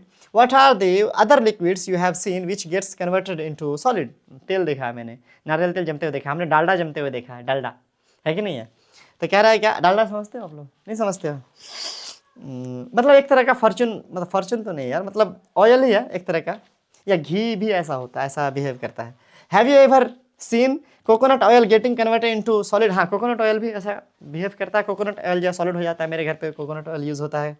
कह रहा है क्या वो सॉलिड बन जाता है ना, state during the winter season, ठंडी में, यस ऑफ कोर्स। फिर हम लोग उसको गर्म करके, यानी थोड़ा बहुत जितना यूज़ करना था उसको निकाल कर गर्म करते हैं और उसको अगेन से कन्वर्ट करते हैं लिक्विड स्टेट में। Hence we can see that water and other substances change their state on heating और cooling. The process of conversion of a solid into liquid state is called melting. अब यहाँ पर भाई बहुत important एक चीज क्या है, वाटर को हम लोगों ने क्या करा, एक सब्सटेंस जिसको हम लोग चेंज कर सकते हैं, उसके स्टेट को चेंज कर सकते हैं, कैसे? हीटिंग या कूलिंग करके। अब कह रहा है कि the process of conversion of a solid into liquid state is called melting. क्या आया? सॉलिड को क्या बना जा रहा, लिक्विड बनाया जा रहा, सॉलिड को क्या बनाया जा रहा, लिक्विड बनाया जा रहा। इसका नाम क्या रख दिया गया, मेल्टिंग रख दिया गया। क्या रख दिया गया, मेल्टिंग। सॉलिड जब लिक्विड बन रहा था इसका नाम क्या हो गया, melting. The process of conversion of liquid to solid state is called freezing. अब यहां पर क्या कह रहा है, इसका उल्टा, क्या कि अगर हमने लिक्विड को क्या बना दिया, सॉलिड बना दिया, तो इसको हम लोग क्या कहेंगे इस वक्त, इसको हम लोग कहेंगे फ्रीजिंग। अरे भैया क्या कहेंगे हम लोग इसको, फ्रीजिंग। यानी अगर सॉलिड को लिक्विड बनाए तो मेल्टिंग, और लिक्विड को सॉलिड बनाए तो फ्रीजिंग। ये सब तो आपको समझ में आ रहा होगा, बहुत भारी चीज़ है नहीं। ठीक है, आगे बढ़ते हैं। थोड़ा सा एक बॉक्स दिया है, इसको हम लोग देख लेते हैं, ये इंपॉर्टेंट है ना, फिल करना है इसको, वही कह रहा है यहाँ पे, फिल करते हैं। कलर हम चेंज कर लेते हैं फिर से। सॉलिड जो है, अच्छा सॉलिड हम लोग को ये सब भरना है, तो सॉलिड हो गया, लिक्विड ले लेते हैं यहाँ पे, है ना, लिक्विड हो गया। अब यहाँ पर गैस ले लेते हैं, है कि नहीं है, गैस हो गया। अब मान लो क्या कि सॉलिड जब लिक्विड में कन्वर्ट हुआ, है ना, तो इसका नाम क्या रखा इसने, मेल्टिंग रखा, मेल्ट्स रखा। तो अब जैसे लिक्विड जब गैस में कन्वर्ट होगा तो इसका नाम क्या हो जाएगा, लिक्विड गैस में कन्वर्ट हुआ, इसका है क्या, इवेपोरेशन। क्या हो जाएगा, वेपर हो जाएगा। वाटर वेपर कह सकते हैं, इवेपोरेशन कह सकते हो, जो भी कह लो, वेपर कह लेते चलो, क्या हो जाएगा, वेपर। उसके अलावा यहाँ पर सॉलिड जब लिक्विड में कन्वर्ट हो रहा है, सॉलिड जब लिक्विड में कन्वर्ट हो रहा है, तो इस टाइम पे आप क्या बोल सकते हैं इसको, मेल्टिंग। क्या बोल सकते हैं इसको, मेल्टिंग, है कि नहीं है। और लिक्विड जब गैस में कन्वर्ट हो रहा है, oh oh oh oh oh I did one mistake bro, I did one mistake bro, due to the outer pressure, okay some peoples are just coming and going due to that। कोई बात नहीं यार, किसी और पे blame नहीं डालते, अपने ऊपर ले लेते हैं। हमने ही गलती करी है भैया, देख लो, कोई बात नहीं। लिक्विड को सॉलिड बनाना, यहाँ पर देखो, लिक्विड से सॉलिड बनाना, एरो देख रहे हो आप, है ना। तो लिक्विड अगर सॉलिड बने, इसको सॉलिडिफिकेशन कह सकते हो। क्या कह सकते हो आप, सॉलिडिफिकेशन, इसका प्रोसेस है सॉलिडिफिकेशन। अच्छा यहाँ पर क्या दिया हुआ है, ओ यहाँ पर दिया करने है क्या यार, कितना मैं मिस्टेक करूँगा, अगेन देख लेते हैं। सॉलिड, लिक्विड और गैस, इसी में से हम भरते हैं ना। तो सॉलिड से लिक्विड बना तो मेल्टिंग कहलाया, लिक्विड से गैस बनेगा, लिक्विड से गैस बनेगा तो इसको हम लोग इवेपोरेट्स कहेंगे। क्या कहेंगे, इवेपोरेट्स कहेंगे। इस तरीके से लिक्विड से सॉलिड बनेगा तो इसको हम लोग कंडेंस कहेंगे, जो हम ऊपर पढ़ चुके हैं। उसके अलावा गैस से लिक्विड बनेगा, अरे यार लिक्विड से सॉलिड बन रहा तो फ्रीज हुआ ना, क्या हुआ, फ्रीज हुआ, फ्रीजेस, है ना। और फिर गैस से लिक्विड बना तो कंडेंस। बेसिकली स्टूडेंट हो जा रहा था। अभी हमारे टीममेट और है, पता नहीं उनको शायद खोजते खोजते कितने सारे लोग आ रहे जा रहे हैं, उसकी वजह से डिस्टर्ब हो रहा है काफ़ी, है ना। मैं उसकी तरफ ध्यान नहीं दे रहा हूँ, बट वो मेरे सामने ही यहीं है गेट, आ रहे जा रहे, तो फिर गेट खोल रहे हैं, फिर लगा रहे लोग, गर्मी भी लगने लगी।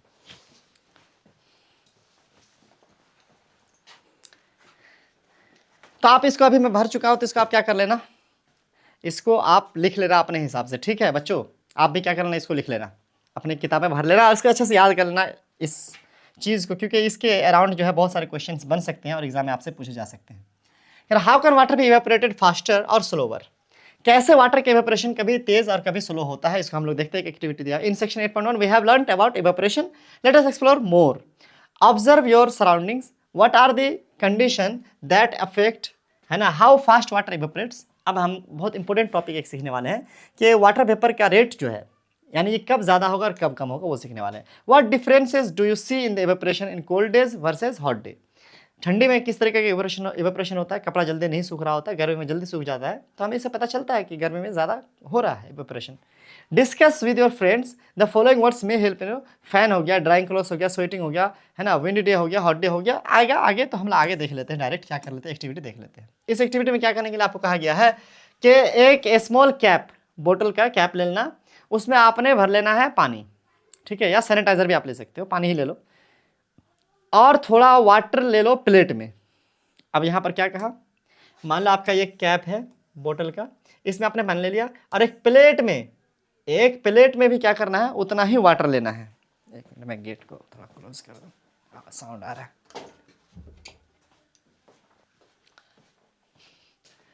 जितना पानी इसमें था ना स्टूडेंट्स, उतना ही पानी इसमें भी लेना है, बराबर पानी।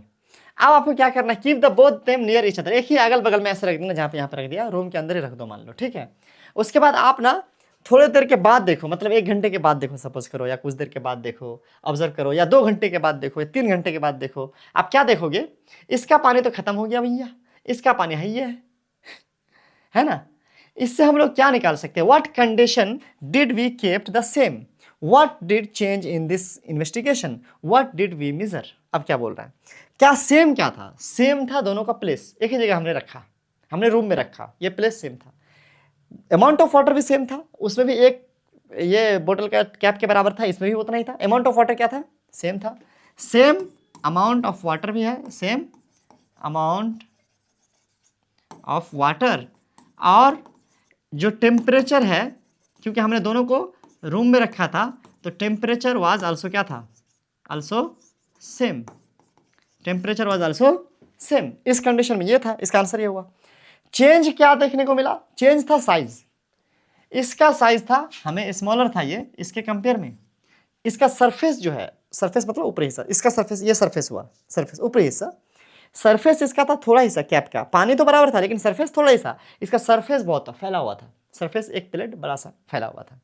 व्हाट डिड वी मेजर, हमने क्या देखा, हमने देखा पानी कितने टाइम में कहाँ से गायब हुआ, तो हम देखेंगे कि जो बोतल कैप वाला है उसका पानी गायब हो जाएगा जल्दी से, ठीक है, लेकिन ये वाला पानी जल्दी गायब नहीं होगा, बोतल कैप वाला गायब नहीं होगा जल्दी, ये वाला जल्दी गायब हो जाएगा, क्यों, क्योंकि सरफेस फिनोमिना होती है हमारा इवेपोरेशन। अब ये एक इंपॉर्टेंट पॉइंट मैं आपको क्या कह रहा हूँ, evaporation is a surface phenomena, ये मैं इंपॉर्टेंट पॉइंट कह रहा हूँ, आपको नोट कर लेना चाहिए, कहीं लिख लो किताब में, evaporation is a surface phenomena, okay, surface पे होता है, सरफेस से पानी निकलता है, ऐसा नहीं है कि आपने 1 गिलास पानी रखा तो नीचे से पानी इवेपोरेट हो जाएगा पहले ही, नहीं, पहले सरफेस ऊपर से इवेपोरेट होगा, ऊपर से सरफेस पे होता है।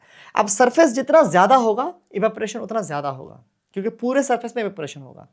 तो एक ही टाइम पे वो पानी जो फैला हुआ था उसमें जो लेयर था, ये पतला सा लेयर था, ऊपर ऊपर से 2-4 लेयर खत्म हो गया, ये पानी खत्म हो गया, लेकिन इसमें लेयर ज्यादा था, इतना सारा लेयर था, सरफेस थोड़ा ही सा था, थोड़ा इवेपोरेट हो रहा था, इसीलिए इसका इवेपोरेशन में टाइम लग गया। तो हमने क्या मेजर करा कि इवेपोरेशन का जो रेट है वो सरफेस पे डिपेंडेंट है, सरफेस अगर ज्यादा है तो इवेपोरेशन ज्यादा होगा, सरफेस अगर कम है तो इवेपोरेशन कम होगा। I hope it is clear, आगे बढ़ते हैं। यहाँ पर टेबल में वही लिखा हुआ आपको है ना, फाइंडिंग ऑफ द इन्वेस्टिगेशन जो आपने करा है ना, उसके बारे में लिखना है कि टाइम टेकन, कितना टाइम लगा इवेपोरेट होने के लिए। What can you conclude from this investigating, आपने इन्वेस्टिगेशन से आप क्या कंक्लूड करेंगे, if you spread water on a plate it is areas exposed to the air is larger, therefore evaporation is faster, what would happen if the milk is taken instead of water in the activity. भाई same चीज़ है, अगर आप milk भी ले लोगे तो again क्या होगा, या ऐसा ही कुछ होगा, इस एक्टिविटी में अगर आप मिल्क भी लोगे तो जितना एरिया ज़्यादा होगा इवेपोरेशन उतना ज़्यादा होगा, भाई सिंपल सी बात है। आगे देखते हैं, other condition which affect how fast water evaporates. एक और एक्टिविटी आपको करनी है, इस बार क्या करना है,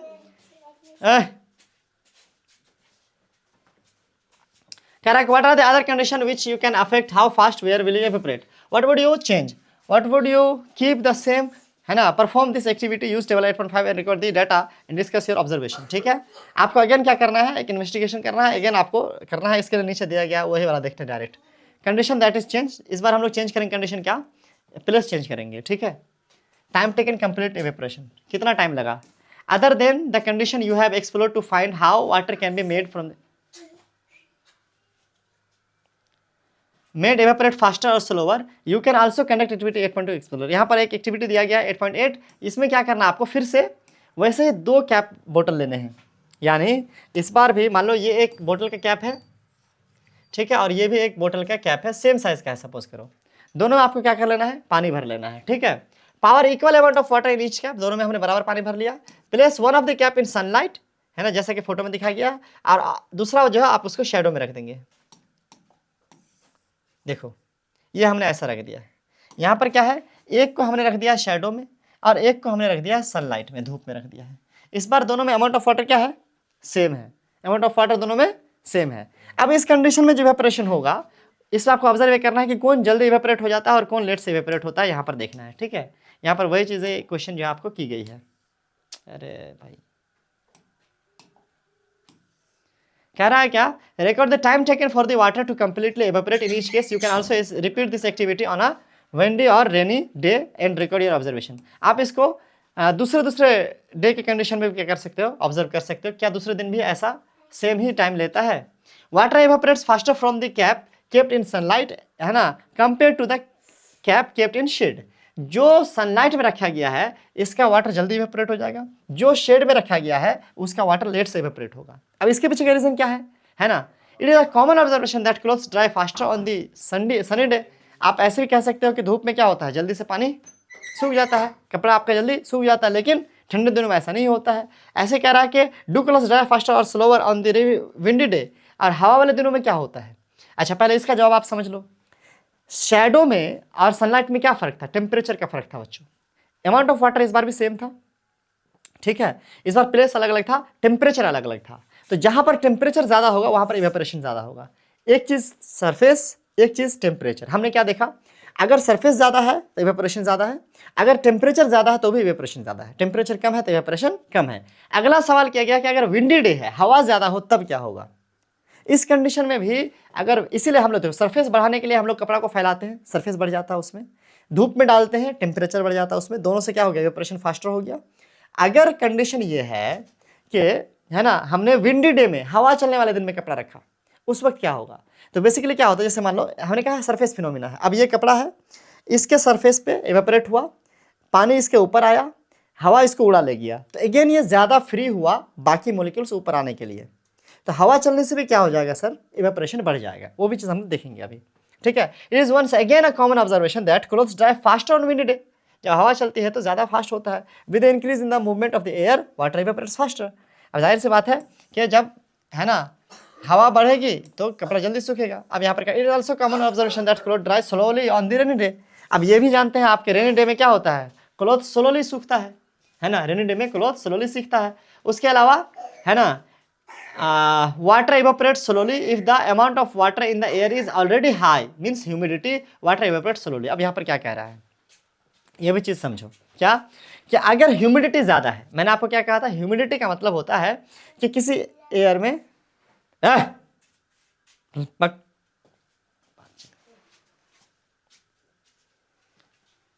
हमने अभी कहा था कि जैसे अगर ह्यूमिडिटी का मतलब होता है कि वाटर जो होता है हमारे एयर में कितना प्रेजेंट है, यह ह्यूमिडिटी। अब यहाँ पर बात समझो, सपोज करो ये वाला एरिया में ये कपड़ा है, अब इस पे, इसके सरफेस पे हो रहा है इवेपोरेशन, अब इसके आसपास क्या है, हवा है, इसके आसपास मान लो ये वाला एरिया है, ये हवा है, इस पे ये वाटर मॉलिक्यूल्स है, वाटर पार्टिकल्स हैं, है ना। अब यहाँ से जो वाटर पार्टिकल्स क्या होंगे, इवेपोरेट होंगे, इस कपड़े से जो वाटर पार्टिकल्स इवेपोरेट होंगे।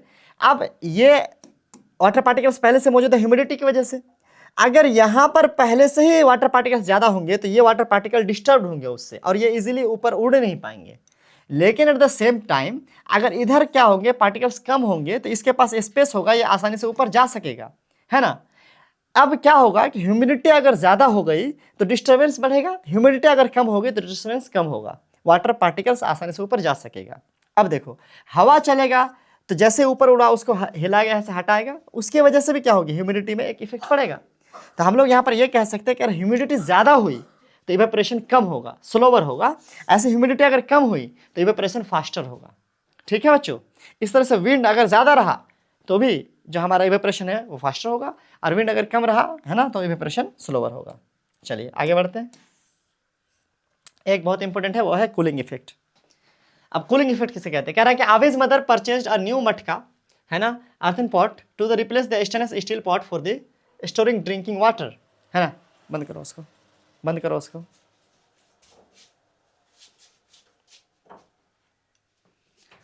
मटका खरीदा और उसको रिप्लेस करे स्टेनलेस स्टील की जगह, क्योंकि देखो स्टील के जो बर्तन होते हैं उसमें जल्दी पानी गर्म हो जाता है। कह रहा है कि for storing drinking water upon returning from the school, Avi noticed the earthen pot and drinks water from it.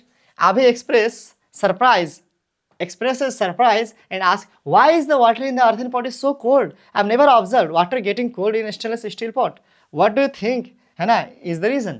कह रहा है कि जब आवी आई स्कूल से और उसने देखा कि मटका में जो पानी रखा हुआ था वो जब वो पी रही थी तो वो पानी ठंडा था। उसने कहा कि स्टील के बर्तन में तो अभी कैसा नहीं हुआ, कि स्टील के बर्तन में कभी ऐसा नहीं हुआ कि पानी ठंडा हो गया हो, फिर ये कैसे हुआ? अभी हम लोग इसका जवाब देखेंगे। नाम कह रहा है यहाँ पे, अच्छा यहाँ पर आंसर भी यहाँ पर दिया हुआ है, आप देख लो, हम समझा देते हैं आपको। Water seeps through the surface of the earthen pot and evaporates which impart a cooling effect on the water. Cooling effect बारे में पढ़ रहे हैं बच्चों। What are the other examples of cooling effect? Sprinkling water on the floor, on the roof। चलिए तो बाद में देखेंगे, पहले यहाँ देखते हैं। Now I can understand, है ना, why we feel cooler, है ना, if we sit under a fan, the wind help, है ना, the sweat to evaporate and cools us। ठीक है, अब यहाँ पर थोड़ा समझने वाली बात है। देखो सपोज करो कि ये वाला जो है मिट्टी का बर्तन है, ठीक है, सपोज करो इसके अंदर भरा हुआ है पानी, ठीक है, इसके अंदर भरा हुआ है पानी। अब इससे सीप होगा, सीप होने का मतलब है कि थोड़ा थोड़ा ऑब्जर्व होके निकलेगा, ठीक है, थोड़ा थोड़ा एब्जॉर्ब होके निकलेगा। अब इसके सरफेस पे आ जाएगा, मान लो ऐसे पानी के ड्रॉपलेट्स सरफेस पे आ गया। मैं एक साइड दिखा रहा हूँ, हालांकि ये पूरे चारों तरफ हो रहा होगा।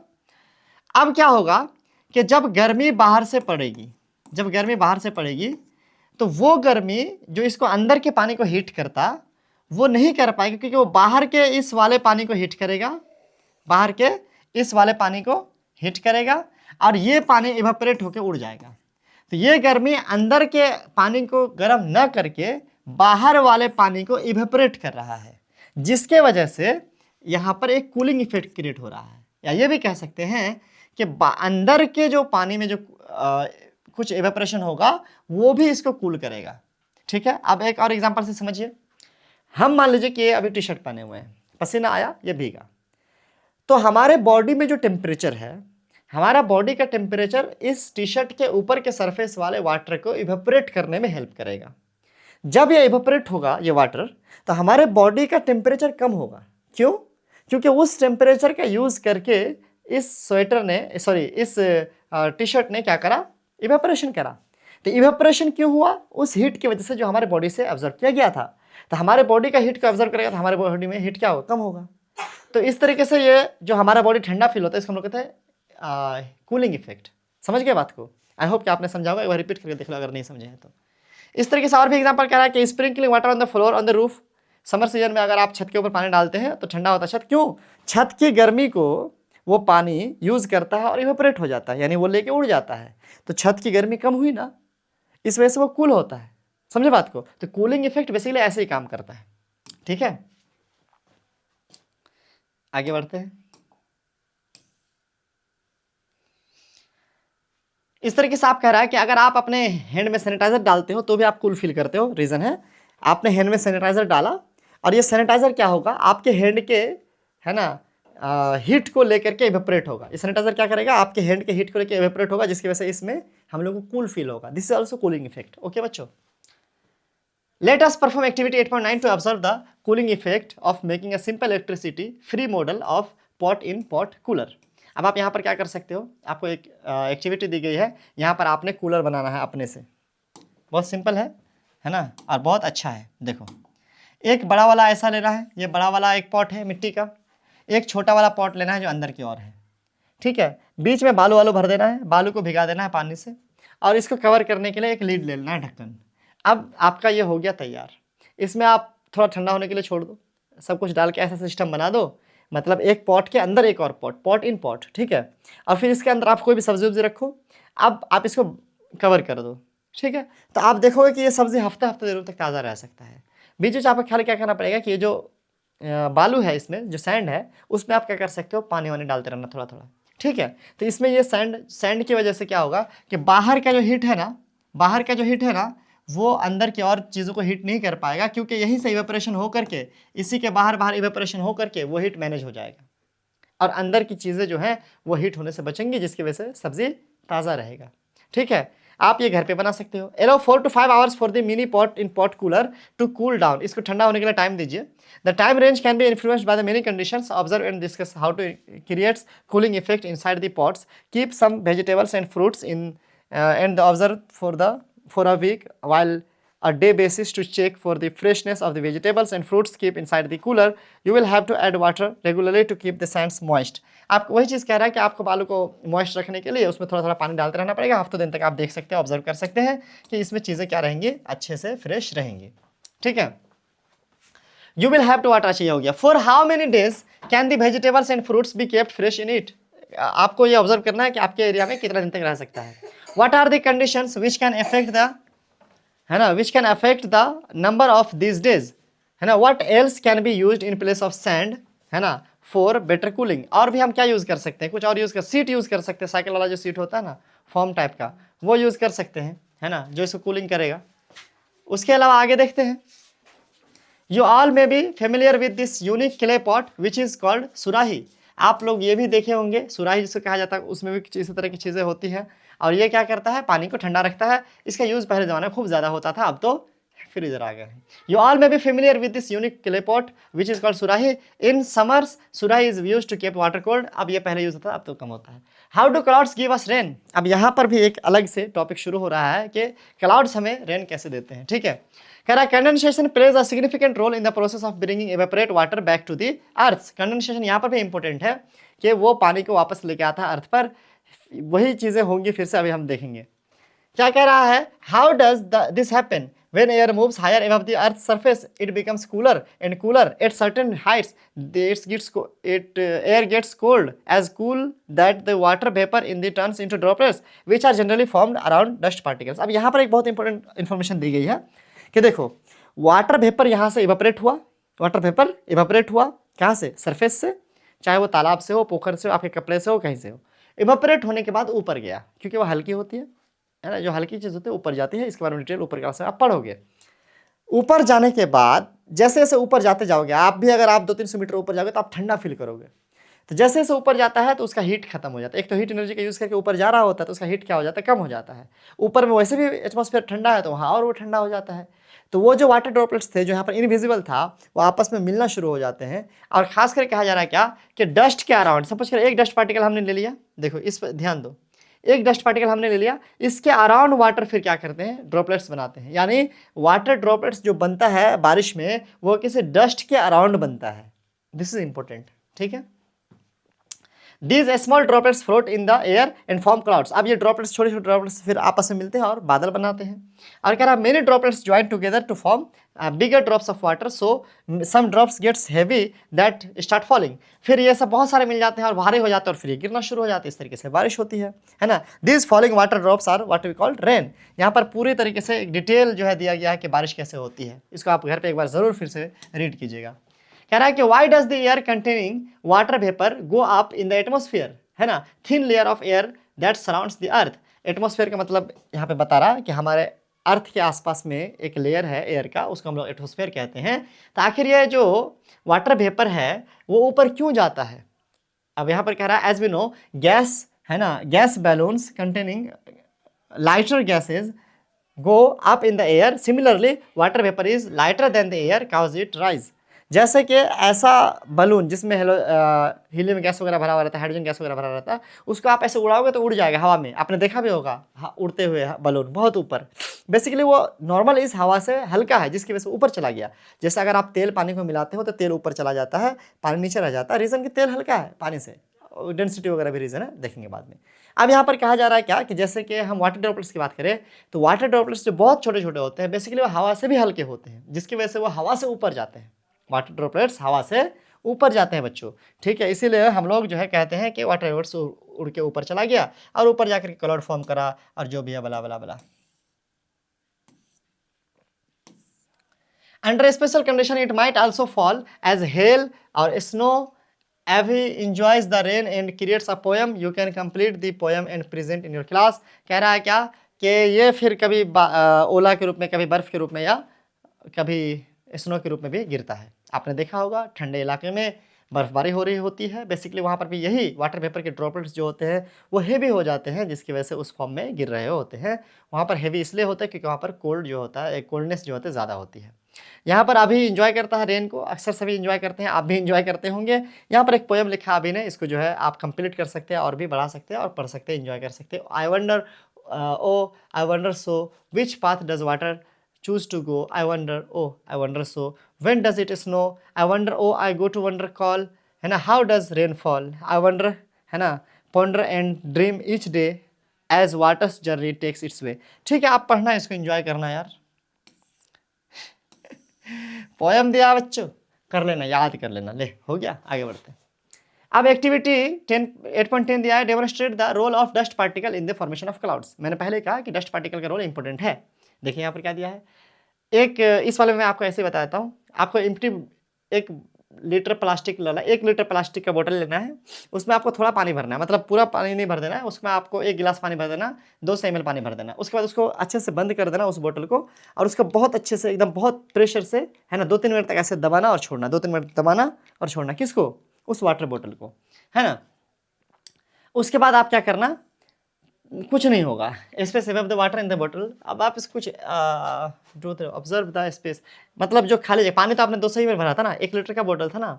आप देखो कुछ खास नहीं होगा। आगे देखो, repeat the same activity after adding a small burnt piece of newspaper in the water. अब क्या करना है, थोड़ा सा राख उसमें डाल देना है, जैसे पेपर जला हुआ राख उसमें थोड़ा सा डाल देना। अब डस्ट पार्टिकल उसमें ऐड हो गया, किसमें? उस बोतल वाले पानी में। अगेन बोतल को बंद कर देना है और फिर से इस बार दबाना है, फिर से इस बार 2-3 मिनट तक क्या करना है, उसको प्रेशराइज करना है ना। और अब ऑब्जर्व करना है कि जो खाली स्पेस है, यानी पानी तो थोड़ा ही नीचे होगा, बाकी जो खाली स्पेस है वहाँ पर आप क्या देखोगे, क्लाउड्स बन चुका होगा, धुआं जैसा बन चुका होगा।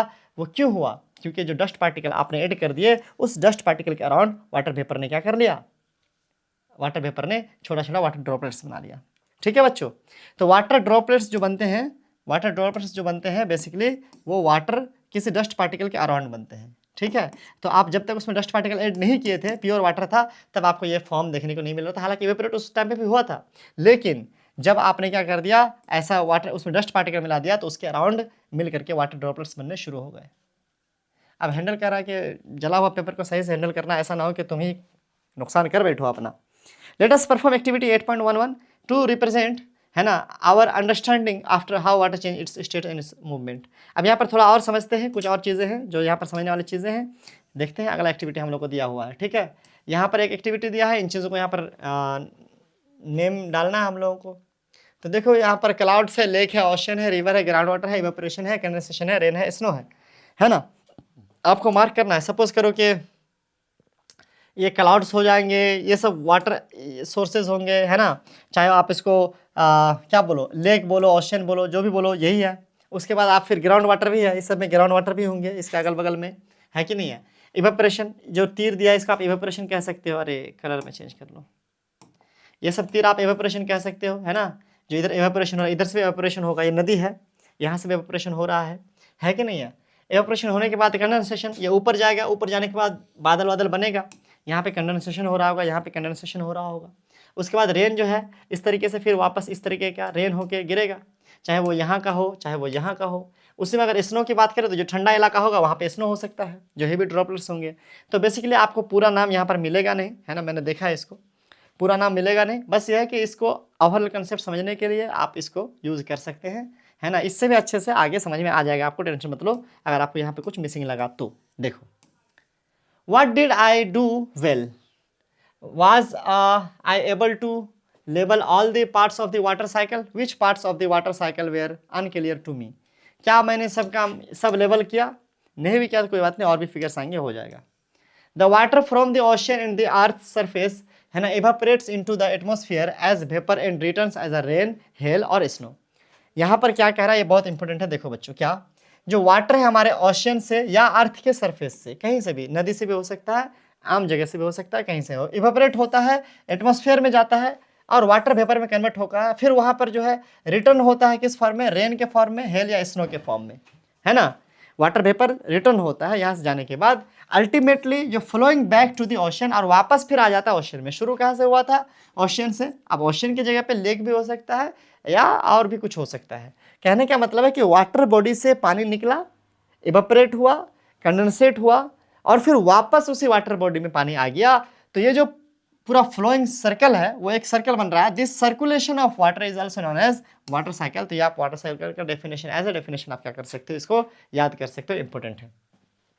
Only a small portion of water available on the earth, है ना, fit for use by plants, animals and humans। most of the water is in the ocean and cannot be used directly। अब क्या कह रहा है यहाँ पर, बहुत इंपॉर्टेंट एक बात कही जा रही है कि इस अर्थ पे जितने भी वाटर हैं, है ना, उसमें से अक्सर वाटर जो है वो ह्यूमन के लिए फिट नहीं है। आपने सुना होगा कि 75% वाटर जो है, 4 हिस्सा में से 3 हिस्सा वाटर जो है, वाटर ही वाटर है हमारे अर्थ पे, एक ही सूखा हिस्सा, ये सुना होगा शायद कहीं।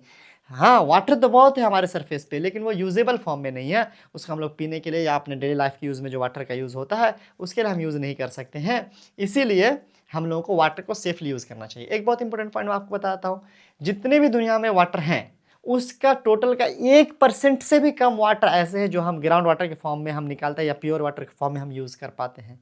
बहुत सारा ऐसे वाटर है जो साल्टी नहीं है लेकिन वो स्नो के फॉर्म में है, वो भी हम यूज़ नहीं कर पाते, अपने यूज़ में नहीं ला पाते डेली लाइफ में।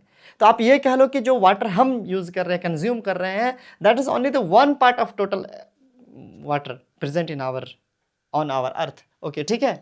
तो यहाँ पर ये हम लोगों को बहुत ही वैल्यूबल चीज़ है जिसको हम लोग को बहुत ही होशियारी से यूज़ करना चाहिए।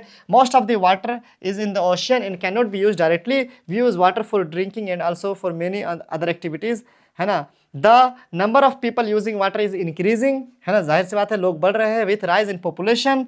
The increasing demand of water cause it's shortage in many parts of the world. बहुत सारी जगह पे पानी की कमी हो भी रही है, बहुत सारी जगह पे सुखाड़ है भी जहाँ पे लोगों को पानी नहीं मिल रहा है। Hence it is very important to use water wisely and avoid wasting of it. इसीलिए हम लोगों को वाइजली इसका यूज़ करना चाहिए और इसको वेस्ट नहीं करना चाहिए।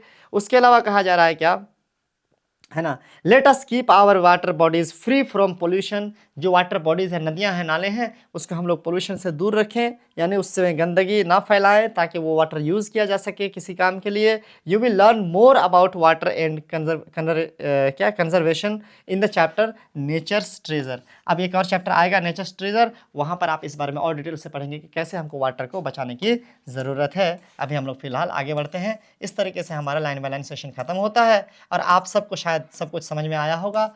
तो वीडियो को करो लाइक, चैनल को करो सब्सक्राइब और करो शेयर दोस्तों को, ताकि उनको भी चीज़ें समझ में आ जाए। जल्दी से हम चलते हैं एक्सरसाइज की ओर। पहला क्वेश्चन है, which of the following best describes, है ना, कंडेंसेशन। कंडेंसेशन का डिस्क्राइब इसमें कौन कर रहा है, conversion of water into vapour. वाटर का वेपर बनना कंडीशन नहीं है, कंडेंसेशन नहीं है। The process of water changing from liquid into gaseous state. Liquid का गैस बनना तो इवेपोरेशन है, कंडेंसेशन थोड़ी है। The formation of clouds from tiny water, ठीक है, कंडेंसेशन इसमें यूज होता है, बट देखते हैं अगला भी क्या है। The conversion of water vapour into liquid, हाँ ये वाला ज्यादा सही है, ये ज्यादा सही अप्रोप्रिएट है। अगला देखो, आइडेंटिफाई, क्योंकि वाटर वेपर का लिक्विड बनना is condensation. Identify in which of the following process evaporation is very important. Evaporation वहाँ इंपॉर्टेंट होता है जहाँ पर वाटर होता है। तो भाई क्रेयॉन्स में या एरिक्लिक कलर्स में वाटर कलर जहाँ पर होंगे वहाँ पर इवेपोरेशन की ज़्यादा ज़रूरत होगी, क्योंकि वाटर जहाँ पर होता है वहाँ पर इवेपोरेशन की ज़्यादा ज़रूरत होती है। तो यहाँ पर वाटर है। अगला देखते हैं, राइटिंग अ पेपर विथ, अगर आप लिख रहे हो पेपर में तो पेंसिल में तो वाटर रहेगा ही नहीं, तो यहाँ पर इवेपोरेशन की क्या ज़रूरत पड़ेगी। इंक पेन में तो, हाँ इंक पेन में रहेगा भाई, बॉल पेन में भी वाटर नहीं रहता है, तो इंक पेन ज़्यादा अच्छा है क्योंकि इंक पेन में अच्छा खासा वाटर रहता है जिसको सुखाने की जरूरत है। इवेपोरेशन वहाँ पर इंपॉर्टेंट है। We see green coloured plastic green grass at many places this days, space around natural grass feels cooler than the space around the plastic grasses? Can you find why? अब यहाँ पर कह रहा है कि प्लास्टिक के जो ग्रासेस होते हैं वो उसके आसपास ठंडा उतना फील नहीं होता, लेकिन जो नेचुरल ग्रासेस होते हैं उसके आसपास ठंडा फील होता है। इसके पीछे रीजन है evaporation. Due to the evaporation cooler effect, cooling effect वहाँ पर क्रिएट होता है जहाँ पर नेचुरल ग्लासेस होते हैं, लेकिन जहाँ पर प्लास्टिक के ग्लासेस होते हैं वहाँ पे इवेपोरेशन बहुत कम होता है या नहीं होता है कह लो आप, जिसकी वजह से क्या होता है, कूलिंग इफेक्ट नहीं होता है। तो आप कूलिंग इफेक्ट से कनेक्ट करके इसका आंसर लिख सकते हो। हम अगर ऐसे बोलेंगे तो ये कह सकते हैं कि जो नेचुरल ग्लासेस जो होते हैं दे release water droplets also, and water droplets evaporate, which creates a cooling effect. Due to that, around the natural gas we feel cooler. Give example of liquid other than water which evaporate. Water के अलावा और क्या liquid है जो evaporate होता है? तो भाई अल्कोहल होता है ऑफ कोर्स, है ना, और भी मोम भी होता है ना, वो जो था वैक्स, और भी चीज़ें होती हैं। Fans move air around creating a cooling sensation. It might seem strange to use fan to dry wet clothes since fans usually make things cooler, not warmer. Normally when water evaporates it requires heat, not cold air. What do you think? जाहिर सी बात है कि भाई पंखा चलाने से चीज़ें ठंडी होती तो फिर कपड़ा सूखेगा कैसे? तो उसके पीछे रीज़न तो आपने पहले बताया, जहाँ पर एयर ज़्यादा होगा यानी एयर का फ्लो ज़्यादा होगा वहाँ पर क्या होगा सर, वहाँ पर इवेपोरेशन ज़्यादा होगा।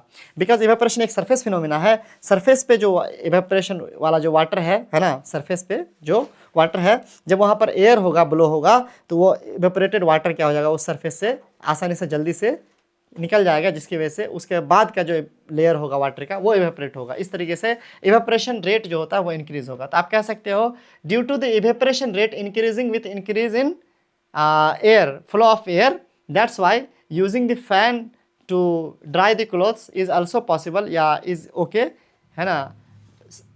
although it seems like cooling the wet clothes, but it affects the evaporation, that's why it makes the clothes dry. आप इस तरीके से इसका लिख सकते हो। Usually when, है ना, sludge is removed from our drains, it is left in the heap next to the drains of 3-4 days. Afterward it is transported to a garden or a field where it can be used. जाहिर सी बात है कचरा, जब गंदगी sludge जो निकाला जाता है, गंदगी निकाला जाता है कहाँ से, किसी नाली से, तो उसको छोड़ दिया जाता है 2-4 दिन के लिए, उसके बाद उसको उठाकर कहीं फेंका जाता है या खेत में डाला जाता है। This approaches reduce transportation cost of the sludge and enhance the safety of the individual handling to the reflect upon the experience. क्या भाई कह रहा है कि आखिर कैसे ट्रांसपोर्टेशन में खर्चा कम ला रहा है, इस तरीके से कचरा को फेंक के आना कैसे ट्रांसपोर्टेशन में खर्चा कम कर रहा है, और कैसे जो लोग इसको हैंडल कर रहे हैं यानी उठा के कचरा को फेंक के आ रहे हैं उन लोगों की सेफ्टी के लिए भी अच्छा है। भाई इसका आंसर बहुत सिंपल है कि जब स्लज जो होता है, जो कचड़े होते हैं, okay, when its left for few days, okay, then it evaporates, the water present on the sludge evaporates, due to which it becomes lighter, हल्का हो जाता है, okay, then it take less cost, okay, to take it out from the local area, from the urban area, from any drain area, okay, to the field. इसमें lighter हल्का होने की वजह से ज़्यादा लोड कर सकते हैं किसी भी व्हीकल में, किसी भी गाड़ी में, जिसकी वजह से खर्चा कम आएगा। भारी होगा तो कम लोड कर पाएंगे और खर्चा ज़्यादा। दूसरी चीज़ यह है कि जो लिक्विड फॉर्म में रहता है स्लज, जब गंदा रहता है तो उस वक्त उसको जो है आप अच्छे से हैंडल भी नहीं कर सकते, उसको उठा के रख भी नहीं सकते। लेकिन जब वो सूख जाएगा, इवेपोरेट होकर के सॉलिड हो जाएगा, हार्ड हो जाएगा, तो आप उसको ईजिली क्या कर सकते हो, लोड वगैरह भी कर सकते हो। और ये ईजी होता है किसके लिए, हैंडल करने के लिए जो काम कर रहे होते हैं। इस तरीके से आंसर होगा। Observe the activity in your house for a days, identify the activities that involve evaporation, how does understanding the process of evaporation help in our daily life. अरे हमारे घर पे बहुत, कपड़ा सुखाने वाला एग्जाम्पल भी घर का ही है, और भी एग्जाम्पल आप ले सकते हो, है ना। पैर भी सुखाते हैं हम जूता पहनने से पहले पंखा में। How is water present in the solid state in the nature, है ना। How is water present in the solid state in nature. जाहिर सी बात है कि नेचर में कैसे सॉलिड स्टेट में वाटर है, इसके पीछे का सिंपल सा रीज़न है कि जो आप कह सकते हो वो रीज़न जो एक्सिस ऑर्बिट वाले रीजन में होता है। मान लो, अरे ये वाला तो इतना गलत कैसे हो सकता है। मान लो ये अर्थ है, तो ये जो एक्सिस है, तो एक्सिस के जो ये वाले रीजन्स होते हैं ये ज़्यादा कूलर होता है, ज़्यादा ठंडा होता है, बिकॉज उसमें सनलाइट जो होती है वो तिरछी पड़ रही होती है। तो ऐसे एरियाज़ में चूंकि टेम्परेचर कम होता है हमेशा 12 महीना, तो ऐसे एरियाज में जो इवेपोरेशन होता है वाटर का, वो इवेपोरेट होकर के फिर वो जल्दी से कंडेंसेट भी हो जाता है, यानी ड्रॉपलेट्स फॉर्म कर लेता है, जिसकी वजह से वो जल्दी से फिर आइस के फॉर्म में चेंज हो जाता है, बिकॉज वहाँ पे टेम्परेचर ही बहुत कम होता है। तो वाटर ड्रॉपलेट्स जो होते हैं वो तेज़ी से आइस के फॉर्म में कन्वर्ट होते हैं, इसीलिए बहुत सारे एरिया में अर्थ पे ऑलरेडी सॉलिड के फॉर्म में वाटर रहते हैं, आइस के फॉर्म में रहते हैं, स्नो के फॉर्म में रहते हैं, पहाड़ों पे आप देख सकते हैं कोल्ड एरिया में। Reflect on the statement water is our responsibility before it's our right. Share your thought. बहुत सिंपल सी बात है। Yes, water is our responsibility as we know that this is our right to use water for our daily life, okay, daily usages और daily needs. But at the same time, if you will not use it properly, if you will not use carefully, then one time it will come that water will be the condition will be of shortage of water. Okay, in many parts of the world there are peoples that are not getting enough water, okay, for drinking and for the necessary uses. So this is our very much like responsibility that we should use it very carefully. Okay, the seat of two-wheeler parked on a sunny has become very hot. How we can cool? जाहिर सी बात है कि seat में अगर two wheeler park करते हैं और उसका सीट गर्म होता है, हम लोग क्या करते हैं, we sprinkle the water which evaporates due to the heat taken from the seat. Oh क्या बात है, राइमिंग भी हो गई. तो उससे क्या होता है कि हीट जो है इवेपोरेट हो जाता है, जिससे हम लोग थोड़ा कूलर फील करते हैं, और ऐसा तो हम लोग गाड़ी में करते ही हैं. तो यहाँ पर हमारा क्या खत्म हो जाता है sir, NCERT line by line, और उसका एक्सरसाइज भी खत्म हो जाता है. Without any delay let's go to the revision section, that is our PPT. तो अगेन आप सबका एक बार वेलकम है, वेलकम प्रोटीन्स. यहाँ पर हम कुछ नोट्स देखने वाले हैं, that is important points in this chapter. Chapter number 8, a journey through states of water. Okay, so the first thing, that is introduction. Water is an essential substance for life. It exists in the different states and keep moving through the environment in continuous cycle. बहुत अलग अलग states में होते हैं, अलग अलग uses होते हैं इसके वाटर के. इसकी वैल्यू के बारे में तो सबको एटलीस्ट पता है. वाटर के स्टेट्स 3 हैं, सॉलिड, लिक्विड और गैस, है ना. और हम लोग इसी स्टेट के बारे में डिस्कस भी किए, इसमें काफ़ी डिटेल से. आगे देखते हैं. चीज़ें बहुत ज़्यादा नहीं थी लेकिन समझने वाली चीज़ें थी. सॉलिड स्टेट के बारे में कहा जा रहा है कि ये जो टेम्परेचर होता है 0 डिग्री सेल्सियस से जब कम होता है तो ये आइस के फॉर्म में कन्वर्ट हो जाता है वाटर. वो सॉलिड स्टेट है इसका वाटर का. और सॉलिड स्टेट में वाटर जो होता है उसका फिक्स शेप होता है और फिक्स वॉल्यूम होता है. मैंने इसको बहुत डिटेल से आपको चैप्टर में समझाया कि कैसे फिक्स शेप और फिक्स वॉल्यूम होता है. लिक्विड स्टेट की बात करें तो जब 0 डिग्री से ऊपर रहता है, नॉर्मल टेम्परेचर में रहता है, रूम टेम्परेचर अगर में रहता है वाटर, तो वो लिक्विड स्टेट में रहता है. ठीक है, और ये जो शेप होता है इसका, ये फिक्स नहीं होता, कंटेनर वगैरह का शेप ले लेता है, और एबिलिटी होती है इसको फ्लो करने का, लेकिन वॉल्यूम फिर भी क्या रहता है इसके पास, आप ऐड कर लो कि वॉल्यूम इज, है ना, फिक्स.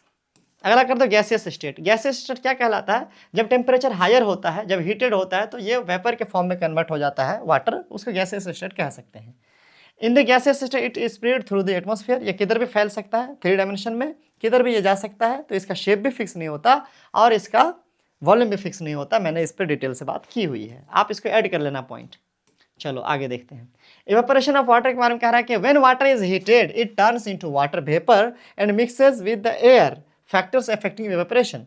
अब यहाँ पर ठीक है, ये तो इवेपोरेशन का डेफिनेशन दिया कि जब इसको हीट किया जाता है तो वाटर वेपर के फॉर्म में चेंज हो जाता है, जो हवा मिल जाता है, इसको इवेपोरेशन कहते हैं. कौन कौन चीज़ से इवेपोरेशन इफेक्ट होता है, पहली चीज़ हायर टेम्परेचर. टेम्परेचर इंक्रीज होगा तो इवेपोरेशन इंक्रीज होगा, रिलेशन को समझिएगा. ह्यूमिडिटी अगर कम होगी तब इवेपोरेशन ज़्यादा होगा, मैंने आपको समझाया था कि कैसे. स्ट्रॉन्ग विंड अगर होगा, ज़्यादा विंड होगा, तो वहाँ पर इवेपोरेशन इन्हेंस होगा, बढ़ेगा.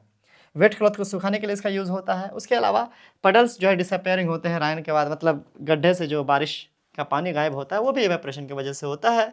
आप फोटो एंजॉय करो. आगे देखो कंडेंसेशन क्या है. कंडेंसेशन कहते हैं कि वाटर वेपर जब come into contact with cool surface it change back into water droplets. जो वाटर वेपर है दोबारा से वाटर ड्रॉपलेट्स बन जाता है, इसको हम लोग कंडेंसेशन कहते हैं. डेफिनेशन ये हो गया. एग्जाम्पल के लिए कहें तो जैसे कि गिलास के बाहर में जो हमने बहुत डिटेल से एग्जाम्पल देखा कि कैसे एक गिलास के बाहर जो है वाटर ड्रॉपलेट्स आ जाते हैं, वो कंडेंसेशन का ही एग्जाम्पल है.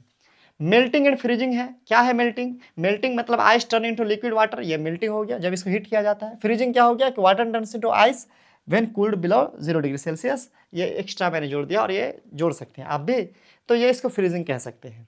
वाटर साइकिल, यहाँ पर देखो हमने वाटर साइकिल का नेमिंग कर दिया है, तो आप यहाँ पे भी देख सकते हो. नेमिंग तो खैर क्या ही बढ़िया नहीं हुआ है. आप समझ लो कि ये सब वाटर बॉडीज हैं, ये इवेपोरेट हुआ अभी, ठीक है. ये इवेपोरेट होगा, इवेपोरेट होकर के ये यहाँ पे बाहर क्या लिखा है, अच्छा ये एआई इमेज है जिसकी वजह से जो उसका नेमिंग है वो परफेक्ट नहीं है, ठीक है। इवेपोरेट होगा, इवेपोरेट होकर के छोटे छोटे डस्ट पार्टिकल्स के अराउंड में ड्रॉपलेट्स बनेंगे, ड्रॉपलेट्स और ज़्यादा एक दूसरे के साथ कंबाइन होकर के क्लाउड्स बनेंगे, और क्लाउड्स जो होंगे वो जब हेवी हो जाएंगे, भारी हो जाएंगे, तो वो क्लाउड्स फिर अगेन है ना वाटर ड्रॉप के फॉर्म में, रेन के फॉर्म में वापस से उसी सोर्सेज ऑफ वाटर तक पहुंच जाएंगे। This cycle is called water cycle. इसमें हीट का एक बड़ा इफेक्ट है, एयर का बड़ा इफेक्ट है, ह्यूमिडिटी का बड़ा इफेक्ट है।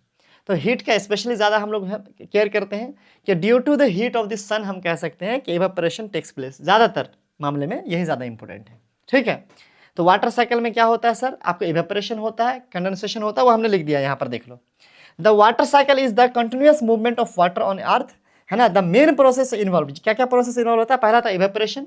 क्या होता है इवेपोरेशन, जब सन का हीट टर्न होता है वाटर वेपर में, वाटर को वाटर वेपर में कन्वर्ट करता है सन का हीट, है ना, विच राइज इनटू द एयर, और वाटर वेपर हवा में उड़ता है। ये इंपॉर्टेंट है, ये सब टर्म्स है जो वाटर वेपर में होता है। पहला ये हो गया। दूसरा क्या होता है कि वाटर ऊपर जाकर कंडेंस होता है, फिर कंडेंसेशन होता है, water vapour cools down and forms cloud, दोबारा से वो कूल डाउन होकर के क्लाउड्स बना लेते हैं।